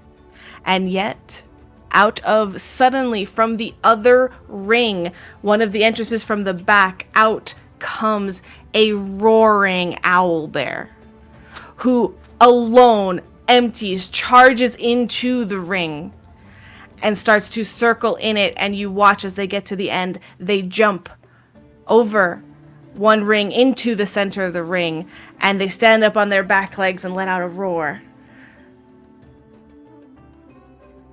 At this point, you eyes drawn to the owlbear, you look around back. Grandmother Olu is not there.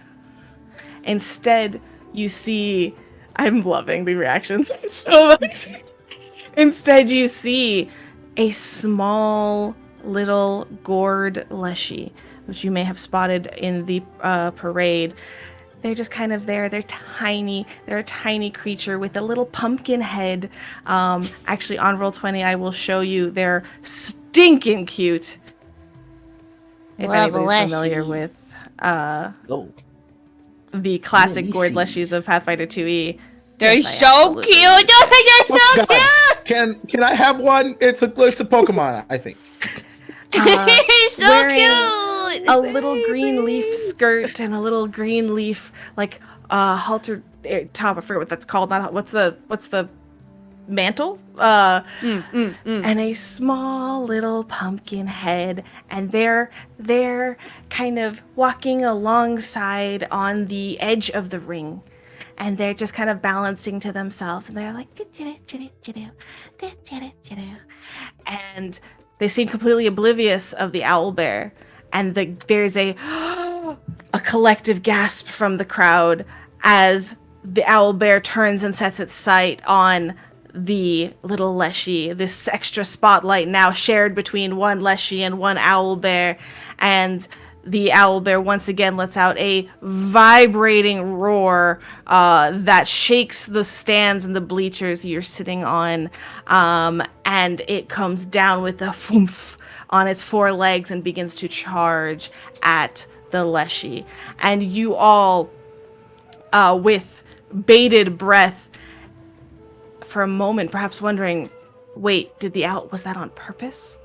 Is it actually part of the show? The owlbear looks angry, the owlbear looks stressed, and it's not for that little smile at the end from Grandmother Olu before she left that gave you that hint that this is all according to plan. I would like, this is going to be, we're going to do things a little bit fun here. Sure. To tell me how the performance of this circus goes for each act, I will need a roll. From you all. You will be my fate / other things. The word fate now just triggers Maria, which is great. Just great. Who would like to be the first person to roll tonight? I'll do. It's going to be a flat d20. Go for it.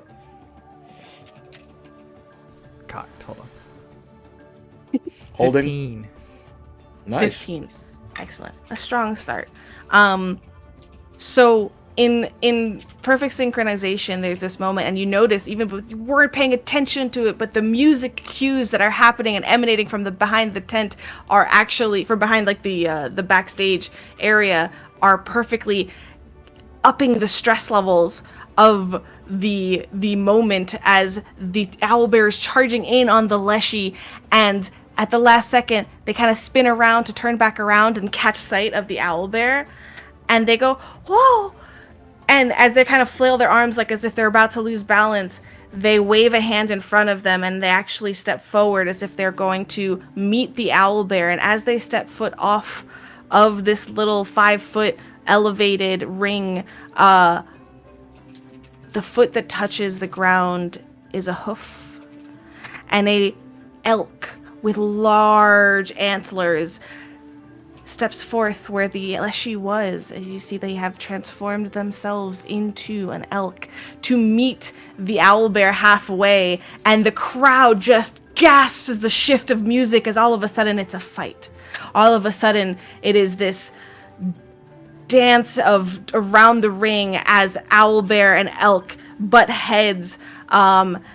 Eventually, 15, of course, flawlessly, the elk calms the owlbear for a moment, and with a hand on the owlbear's head, it shifts back into this tiny Leshy, and they smile up at it, and the owlbear huffs for a second, and there's a moment of tension of what's going to happen now, and it nuzzles into the little Leshy, to the absolute cheers of the crowd as the Leshy jumps up onto the owlbear's back and rides its way around the ring one last time and into the back.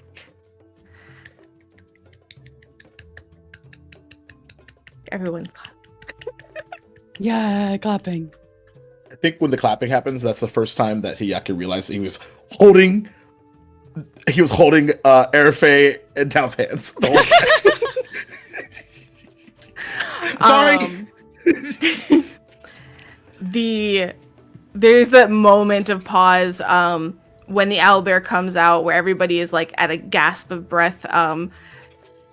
Sometimes Tal, having been familiar with, sometimes this is not a new show for you. Like this opener is is familiar to you, and you know that sometimes, pending the crowd, it can actually scare some of the younger children a little bit too much, that they start crying.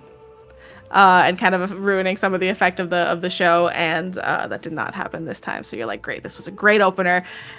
Everyone's doing great. There's like that second-hand anxiety that performers get of like, God, I hope they all do a good job. Yes.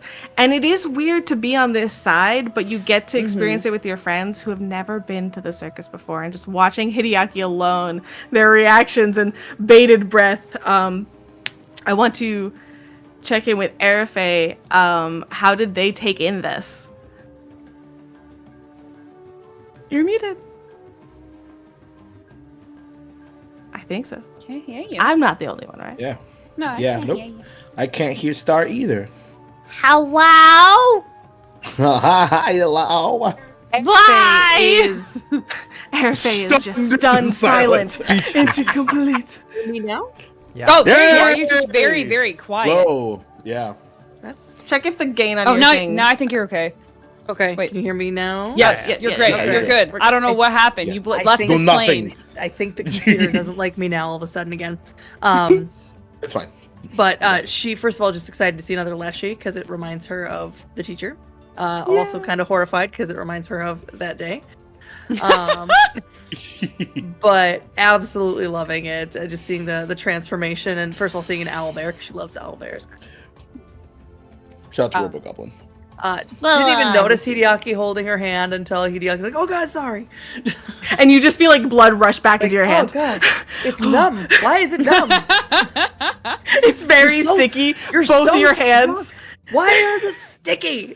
They're covered in cotton candy. You just lift up your hand, mine goes with it. Amazing.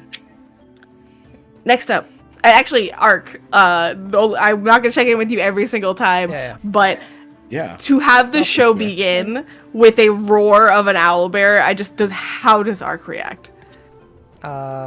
He's like a little flustered for a second, and like gets ready to grab his weapon almost instinctually, because he's like laying on the grass now, just like looking up at the sky. Goes to almost grab their weapon instinctually and gives it a couple of seconds because he doesn't really want to like poke his head under the tent or anything, and realizes like there's not any more gasp or sounds of battle, and just goes back to laying there with his eyes closed. I want to also shout out, because I know that we like to introduce people here to Pathfinder2e. So this was the opening act. There are in Pathfinder2e circus rules. I am not doing that as that's super heavy, but there is a whole adventure path called Extinction Curse that you basically own/run a circus throughout the adventure path. So there's lots of really cool rules on like how you can expand your circus, and how you do acts, and how do you have a successful performance. So we're doing very basic victory points here, which is also a thing that Pathfinder2e has to say as the acts of the circus go, and as how you roll, how successful the shows are. Just kind of bring you into the mechanic side a little bit. All right, on to the build up. Dun, dun, dun. I hope you guys are ready. I just wrote acts. That's what's happening right now. I just wrote circus Ready. acts. Have you seen my face? I'm locked the fuck in. This time, again, introducing between each acts, Grandmother Olu applauds Still Pond. Still Pond is the name of the Gourd Leshy. And introduces next the Deviled Twins, whose daring feats of strength that'd make a devil blush. And alongside Sauda, our infamous escape artist. And into the tent, two large individuals. This is something I don't think they were out and about ahead of time. So this is, I don't know who has seen this or not. Me. The Deviled Twins are two orcs, and one's an orc, one's a half orc technically. The woman has long, kind of dark hair and green skin, pointed ears. The way half orcs work in Pathfinder2e is that it's a heritage that you can put onto any ancestry. So they seem to be human based, with 2 small tusks, a focused, sharp, piercing eyed look, absolute resting bitch face. No, like, just focused, honed in as she steps out next to her. Well, they're introduced as the devil twins, so you would assume her twin, Taliatia. You know that that's their show thing, the devil twins. They're actually married. They're not siblings at all. They're husband wife. Nothing even more. Yay! The I think Tal would like lean over, honestly, like while they're getting set up on the stage, and be like, and like whisper to them, like you would do in like a movie, and be like, actually, did you know? Yeah, which really, like, I think adds to its perfect. They're married. No. I'm imagining it's Tal, twins. Hideaki, Arafe. Yes. So Arafe's trying to like 100% lean me over too. and try to understand what Tal's yeah. saying. Yeah. What? Isn't that kind of weird? They're not actually Is it? twins. They're not actually. It's not. Never mind. Oh, The orc. it's a storyline. He says way too loud. The orc is an orc tiefling. Their skin takes on a bluer tint. They have equally long, dark black hair, both of them kind of keeping it kind of long, perhaps to also match aesthetics, etc., etc. But also with 2 tusks and sharp pointed teeth. They have 4 horns, 2 that come out from their forehead and 2 from behind that curl down around almost like an ox. I have a little picture here as I'm using the Pathfinder2e NPC cards. Look at They're the so cool. Look at I love them. Yes, please. Yes. Yes. And What are she's you doing equally later? beautiful. Like, you want to go on a date? Also, yes, please. Wow. Actually, both of you. Would you like to both go on a date? Would you? Will you know Make they're me a not throuple. opposed. It's great. We can do that. Let's go. You see them along with some other and you notice that now, like, there's always like helpers and a bunch of people. I'm not saying every single person that's out there, but overall people are rolling out in these sort of like wheelbarrows or just being rolled forward, these large stones of varying sizes. And the 2 of them coming out with like 2 of the medium-sized ones, 1 in each arm, as they like roll it into the middle of the ring with a large thump to kind of emphasize how heavy these almost like just iron balls of different sizes. There's some that are the hand size of like cannonballs to boulder sized as they get rolled out by like, and you notice that there's like, 3 or 4 of like smaller individuals like gnomes, leshies, and like smaller heritages and ancestries that are being used to push it almost to kind of show the scale off a little bit in more contrast to make it seem even bigger and heavier. But as they come out and start setting up and kind of, doing light feats of strength, an old woman comes out. She is, for all intents and purposes, as far as you see, a human. Heavy wrinkles on her face. White hair, silver white hair, hunched, fragile looking. Who just slowly walks into the center of the ring as the orcs are moving about and, doing small, little impressive feats as they simultaneously set up. And then they turn to her and almost in tandem go on either side of her and lift her up, hooking an arm on each arm. And they pick her up and set her back on a sort of large step ladder, and there's like a moment of like, oh my god, they just really manhandled this old woman, what is going on? And then she kind of gets up and very like you were just so scared for her, she kind of rickettily goes up this little step ladder, and then out wheeled in front of her is a large clear tank of water. You're now putting two and two together. They mention an escape artist. There's They're no not way gonna- that it's this old woman, right? And there she goes setting up, and the orcs go and begin to wrap her up in chains. And there's murmurs throughout the crowd as she's like, oh, careful. Oh. Like, just kind of like making little, like not really talking, but just kind of, and kind of showing off this fragility. And as they wrap her up and tie her forward, she takes a slow step forward, and almost like she's losing her balance. She goes, whoa! And you see her kind of fall into this tank of water as she kind of starts to slowly sink into the bottom.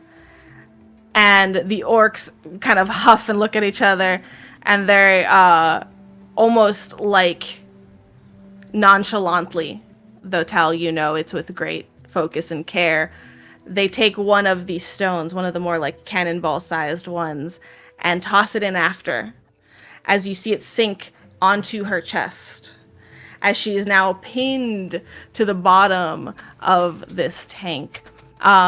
Who would like... Now, these are two individual technical shows at the same time here, two performances, as the devil twins begin to do daring feats of strength, throwing these rocks and smashing them and doing all sorts of things in the periphery as they're focused in the center, as the music begins to slowly get more anxious and more anxious.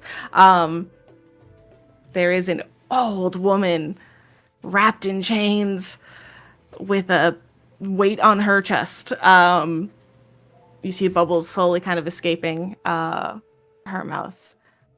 Who would like to make these two checks for these two performances? Okay, all right. Duval takes one. Which one would you like? Can I hero point this? It's up to you. Yeah, I will just say you'll take the first one, so you'll take the escape artist. Sure. Who else is next? That makes sense. I think that's... I guess I'll take the other one. But as this old woman gets pushed into a tank of water, Arafe's like getting ready to spirit link with this person because she's concerned, until she looks over and sees that Tal is not as concerned. Not even reacting like at all. Like probably.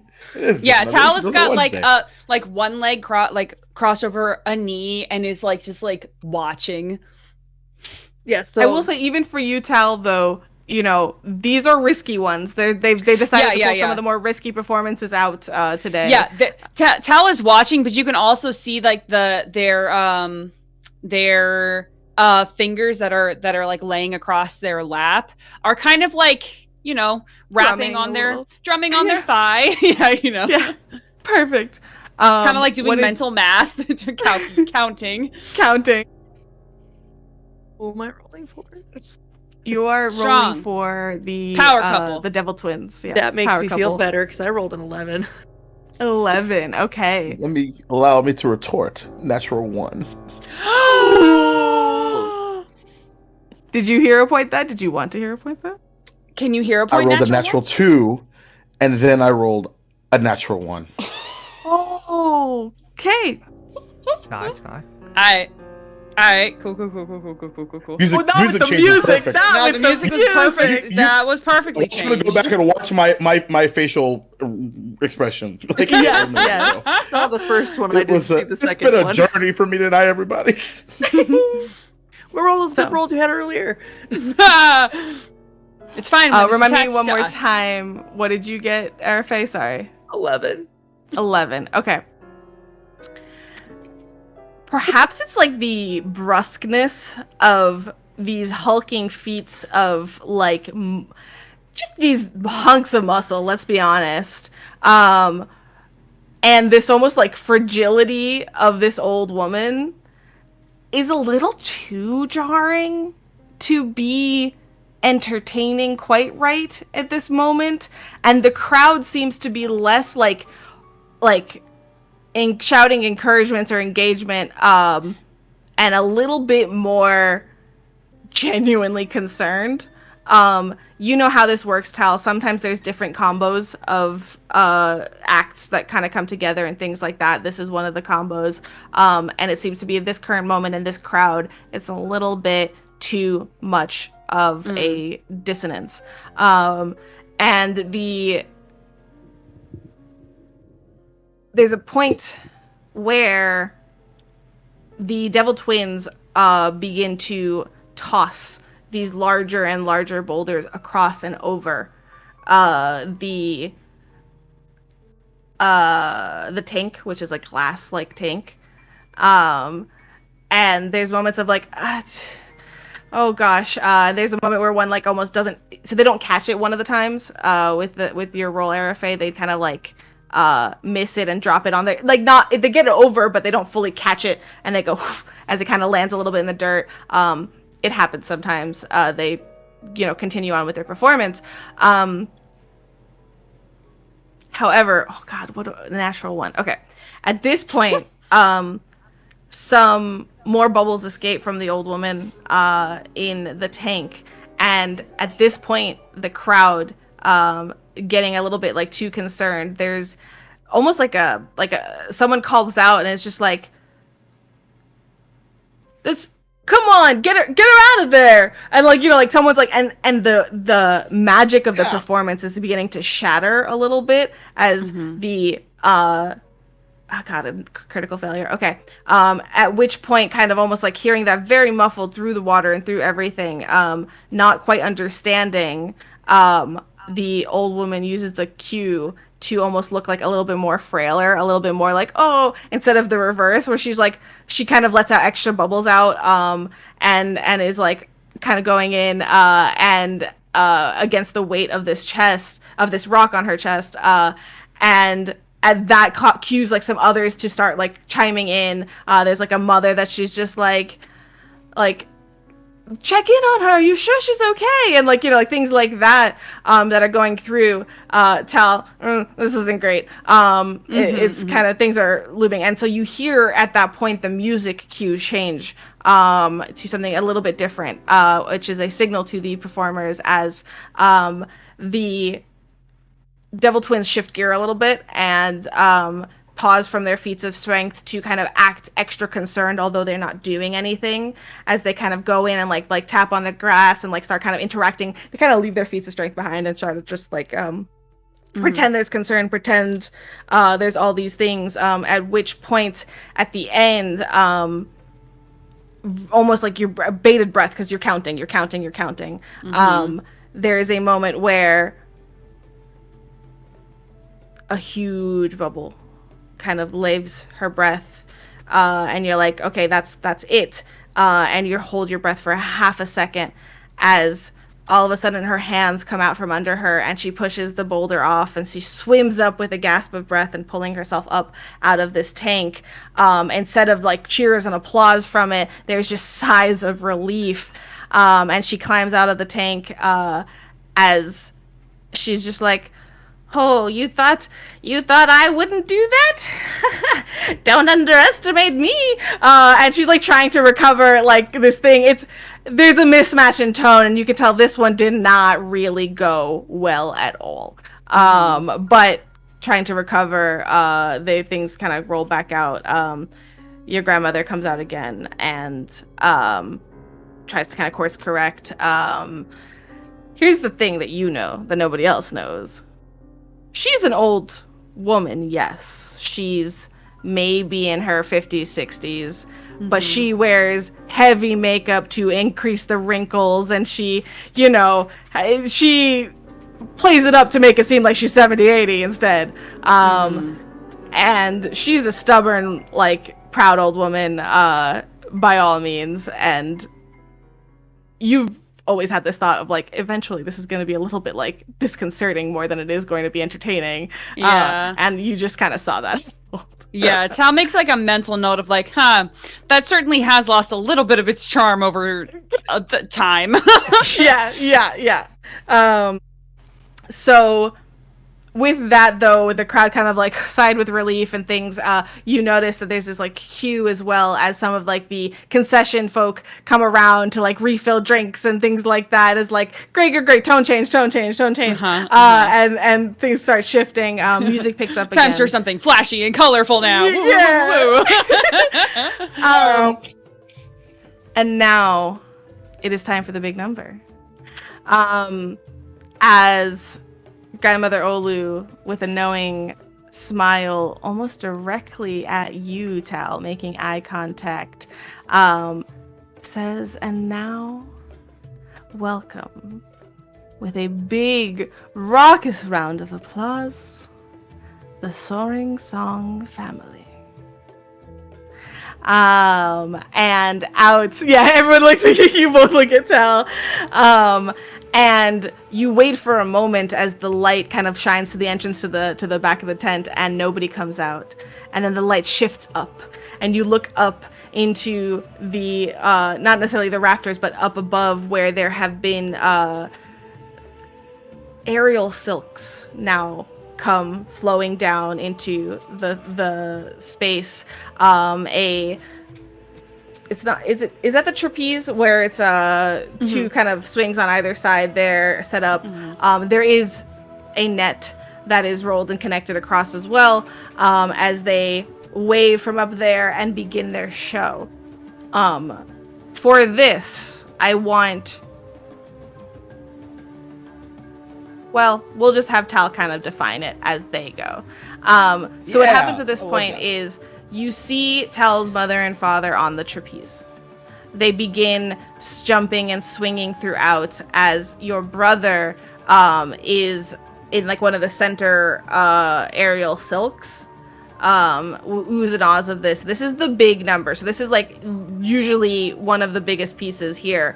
But as he almost fake slides down a little too far, everyone's like, and catches himself at the very end. He begins to swing forward and kind of just starts doing these like little like circles around as Grandmother Olu, who's still in the ring this time, begins to narrate and say, but today we have an extra special guest with us. And Erfe and Hideaki, you see a spotlight come forward towards where you all are sitting. For we have our very own return to us today for a special performance. And then like you get introduced to, and the crowd begins to pump, and now you remember this, you used to hear this all of the time. The crowd begins to cheer, and you get introduced to Taliatia of the Sojourning Song. Why don't you join us in the ring? Yeah! I make it a show. Getting down there. So you like I imagined, so my brother's in the middle. Is he like doing one of those things, you know, that I sometimes see these like aerial silk performances where like they basically like run really far out and use that momentum to like swing around like over top of the crowd. Swinging, yes. I want to wait for him to come over me and reach a hand up and like just have him like. Yes, which is exactly the plan, which is perfect. Great! That was what I was thinking, because I saw you started to swing around. So you make your way from the stands to the cheers of the crowd that's mounting here with anticipation, because, ooh, a special guest. Like, they feel like the show is special now, because this is different than the norm, as somebody coming from the crowd. And as he's swinging around, you time it, you wait for him to go back another circle, and you see already from him as he comes around an arm kind of reaching down and out as he swings by, and he grasps your arm. Let's start things off with an acrobatics check, why don't we? Okay! Let's go, Tao! Let's go, Tal! Let's go. 18 plus 9. 27. Fail. Yeah, I'm so sorry. That's a critical failure. No. 2 in a row. So that's a DC critical was 40? success. Are you trained or expert in acrobatics? I am trained. Okay, so you get swept up, arm grasping arm. You see his smiling face at you, and you recognize like that passionate of like, this is what we were going to always do, and you just match it to the smile that he gave you before they left outside, and you find your rhythm instantly. So you quickly with an arm catch yourself twist as you need to into the silks to get a firm grasp as he sort of trades out with you and pulls you out, like pulls you basically above him as he goes midway and jumps to another like silk, or kind of catches it as you guys go around, pulls another one and switches to another one. And you've had this performance before, you and your brother on the aerial silks. So at this point now, between your parents and you and your brother, would you like to make a performance check for the whole of these events? No pressure. No pressure. No pressure. No whammies.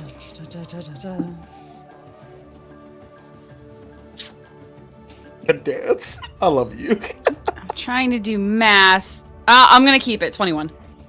All right. So I think that's actually really solid. It's not like you've been practicing. Yeah. I did not stretch. Keep things relatively simple. So you're doing the aerial silks, knowing though that like with unstretched, like risk of injury, there is it's a brief show of display of acrobatics, and then you kind of transition to a little bit more of the groundwork with like the hoops and other things that are happening on the ground to kind of perform this double, like, do I look up, do I look down, where are my eyes? I'm all over the place, but that's awesome.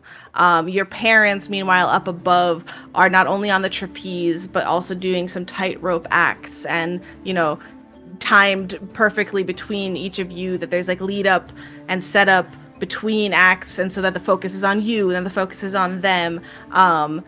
With the music cues working impeccably, it is a beautiful performance. Arafe and Hideaki, you are seeing Tal in a way you have not seen them before.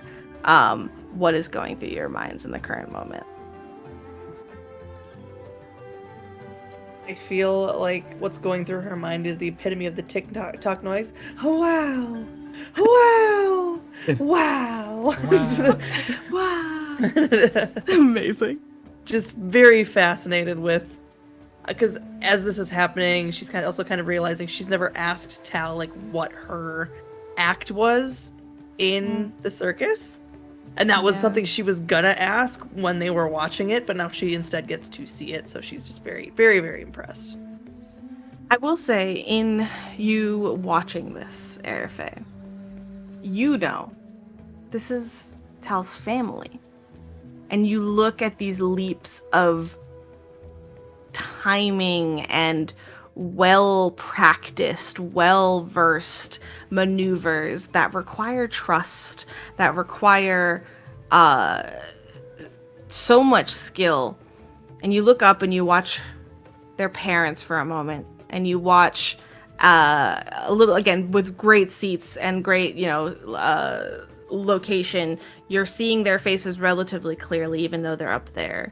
And you watch this look as like one catches the other of this like smile on their face. They're self-satisfied. And the look down as it turns towards their kids, of pride as they smartly do all of these routines. This is an odd family. This isn't a family that perhaps you'll find, sitting around a dinner table in a house every day. But there is a strong bond here. Yeah, and it's, I guess, when that realization happens, the joy dissipates slightly as she realizes it's like the second time in 2 days where she's wondered what her mama and her Nibby would say if they were here, or if they had that connection. And then your eyes travel down to Tal and their sibling. And you watch one of the more in sync performances of the aerial silks, transitioning to like some of the hoops. One of the ones where it's truly beautiful to watch them in absolute parallel, swirling and twirling around each other around this ring. I would like to make me a will saving throw, please. Will will saving throw. What? I will. But wait, but wait, wait, but wait, wait, what's going on? Why? This may be the most glorious one I've ever wrote. Let's No! No! So one for a You're total going of to the 9. dark forest. You're going to the dark forest. Natural no. one. Natural 1 for a total of 9. Yeah. Would you like to hero point that? Yes. No is a valid answer. I have 1 left, and I'm terrified you're gonna throw into the combat. Well, what would?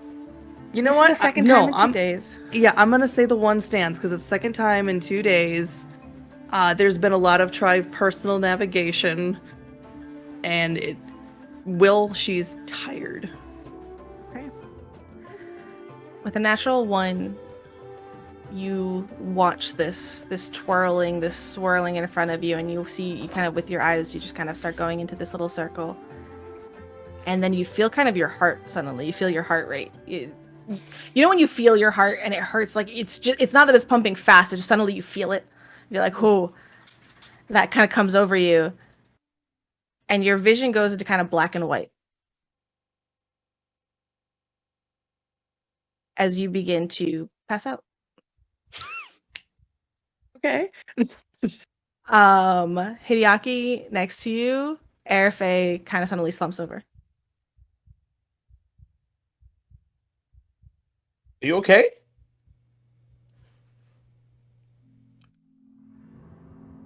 There's like a twinge of a pause because typically he's asking them for help.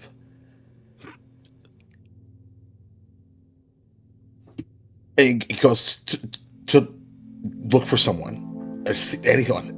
And Yeah, so you grab, like, I'm assuming because Arafe's like starts to like slump over, you're on the bleachers. Yeah, 100%. Yeah.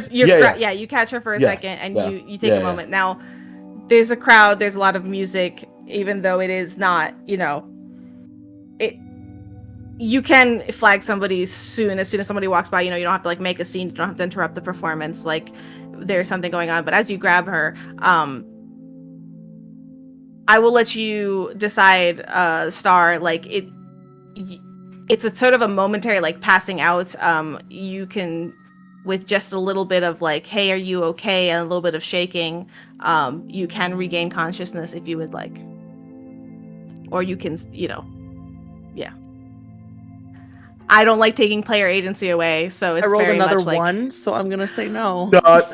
God, Let's the dice tell the story. You said it. Syrup, you cursed us tonight. Now you actually die.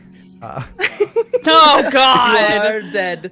Initiate the backup character. That would be So an interesting thing to happen right now. That would be very interesting to happen right now. So you go to basically like you flag like a concession like person who's walking around who quickly like takes off their little like thing that they've been passing around and helps you again being mindful of the performance and being mindful of like the audience. You get to kind of her safely with you off the bleachers, and underneath and kind of behind, take her to like a space where she can get like laid down at the very least. And they'll ask you like, do you want to go to the medical tent? Are they okay? They haven't woken up. I think like because I assume I can still feel like a There's a pulse. And yeah, I think I don't know how to. I don't know how to do this.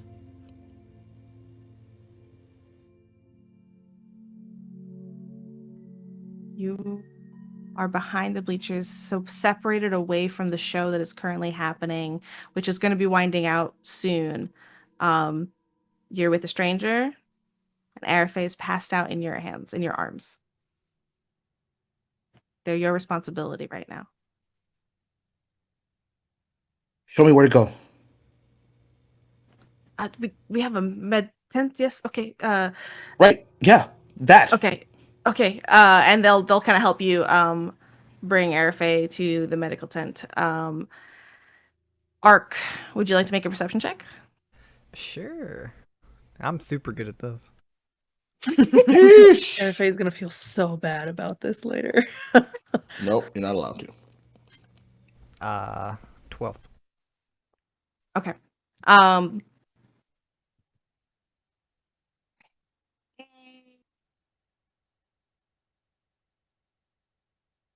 I will say that you clock that like people are coming out of the tent and kind of going up the main thoroughfare. You're a little bit removed.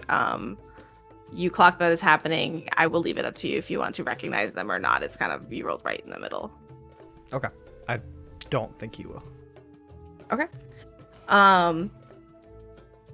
The number ends beautifully to applause and cheering, your brother giving you like a beaming smile.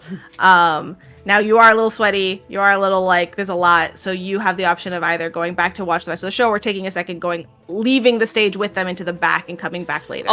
I'll go out with them. Okay. So you go and like kind of like you take your bows and you don't clock Hideaki Arifei in the current moment, but there's lights, 1,000 there's reasons. sounds. It's like yeah. And so you step out to the back. You get the biggest hug from your parents, who are like just beaming. Oh, you did so good. You haven't done that in so long. I didn't think you were going to do that. And they kind of like a little bit like annoyed, but like but still proud to your brother, because they're like, you weren't supposed to do that. He was supposed to do a simple act with you, but he was like judging you and kind of like upped it a little bit to like, you really shouldn't be up in the aerial silks like that fully, kind of a deal. But you weren't supposed to do that when she's not even dressed. It could be dangerous, kind of a deal. But they, nonetheless, there's the gentle ribbing, you shouldn't have done that, but also great job. You are also welcomed into the back again with people and performers that you recognize that are halfway through their performance, or getting ready for their performances or after their performances, and everyone's like giving like a little cheer as you kind of enter into the back stages there. But as much as everyone is so happy to see you back there, there's a show running that is happening right now, and it quickly goes into the rest of the show, which is really just the grand finale. So while you are out there taking a second with your family and decompressing and probably talking a little bit with your brother, the grand finale occurs to none of our audience here, at the very least. And though there is a dazzling illusionist of NPC, get it in NPC, thank you again for the Get out. Breakfast Club for that name. His name is NPC, but it sounds like NPC. Who has a heavy, long beard and mustache with a sort of like, kind of like a fez cap-esque thing, but it's not quite. Who's the sensational NPC, who is like a dazzling illusionist, a little Duskwalker goblin, which makes them blue actually, named Scab, who's a goblin explosive juggler, juggles explosives, as well as a gorgeous and enchanting snake dancer, whose name is Nala, and her giant viper Jolly, who enchantingly dance alongside these 3 performances, but none of you see it. As after Tal finishes up conversations, and I will let you, is there, taking a moment not to leave everybody too far, but I know you wanted like Tal to talk to your brother. Is there a conversation you would like to have with him now?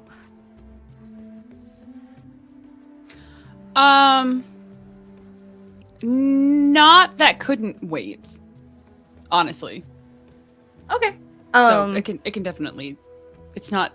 The player, don't think it's as important as what's happening in chamber number 2. So I shall wait.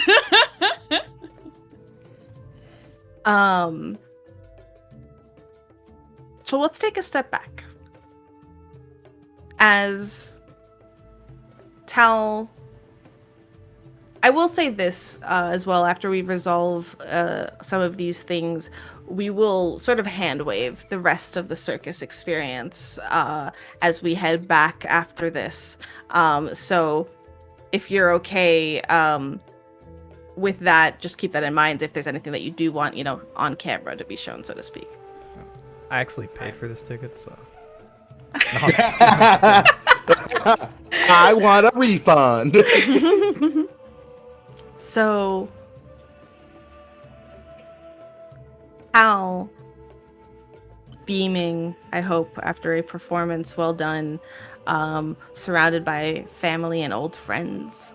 You get to check in between some of the acts with your grandmother, who is weary, but okay otherwise, and catching up, and you don't even realize how much time is passing because people just keep pulling you into conversation even though you're trying to be out of the way and moving around. There's a lot of like different conversations happening, and it's absolutely like a dopamine rush for our hashtag ADHDers out there, of just like, I don't know, like being in a convention and talking to 20 people all at the same time. And you're kind of spinning from conversation to different people and catching up and doing all of these things as we pan away and we take a look at Hideaki carrying a passed out Arafe into a medical tent. It's a medical tent that has like cots, like for people that, I don't know, overheat on those days, and there is like, some healing kits and things like that, and one older woman who's just, taking care, but she looks Arafe over with just sort of like, she just maybe the sounds and it was a bit too much for her. I don't know exactly, but just give her some time to rest, and I will and kind of puts like a cold cloth over Arafe's like forehead. They need a little bit of time. They'll be okay. I don't see anything else though. And Hideaki, what is the emotion right now? Are you panicked? Are you worried? What is so much is happening. So to flash back a second. So like while he was watching the Tao show, so to speak, there was this like overwhelming sense of pride of just like, oh my god, this is so cool. And then like when it goes into like the overall like family sort of narrative, twinge of sadness because he doesn't have that. Yeah. But then like there's as that sort of twinge hits, he realized for the first time since he got to the school that he hasn't thought about school since they got here. And then everything shatters. And then I broke it. And so there's because he Notice me because like his guard's down because he's so like it's not even like suspension of disbelief, like he's so bought in to the show, like it's like ridiculous, on top of the fact that he's really really hurt, and so he's just like completely overwhelmed right now. And so he's just like, I don't know what to do. What do I do? And a little so he's like overwhelmed pacing. and a little, pacing, letting like, the medic do general, but they're not doing much. They're not hurt. There's nothing wrong with Arafe. You're not quite sure. You've never seen this before, and they don't look distressed necessarily. They just passed out. I'm at 4 hit points. Yeah, they just fainted. That's all. But it's also concerning because I've never done that before. So it's this kind of mixture of emotion of like, it's not like when you had Tal in your arms where they were at death's door. This is just, although carrying our Arafe to the tent was a little traumatic in and of itself, you keep reminding yourself. Fucking vu. You keep reminding yourself they're okay. They just passed out. It could be nothing. It's just a long day. But it might be something. It could be something. But they're okay. Just gotta wait. Not good at waiting, but it's something. Bad waiting. Overnosa's voice is kind of being that voice of reason of like, you're the one kind of saying like, but it might not be okay. And Overnosa's like, it could be fine. It could be fine.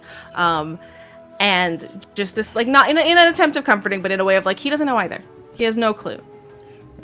And throughout all of this whirlwind of activity of different kinds, we pan over to Ark. laying in the grass between the big tent and some of the other smaller tents close to the main show.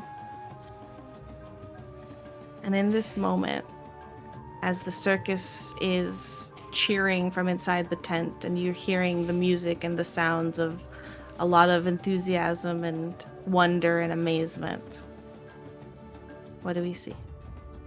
Art's just laying on their back, like in this, like sun on their face, listening to the sounds, and just has a smile on his face. With a gentle smile of calm Yeah, like in a this like a raucous space. yeah. And finding somewhere that does work for Ark. A way for them to enjoy it in their own way. We will end this session. Whoa, you thought we were getting out of the circus in this episode? And this No, I is love today? this. I'm ready. I'm so ready. Because now I get to do some extra fun things with Airface. When we come That you back do. from It's your turn. holiday time.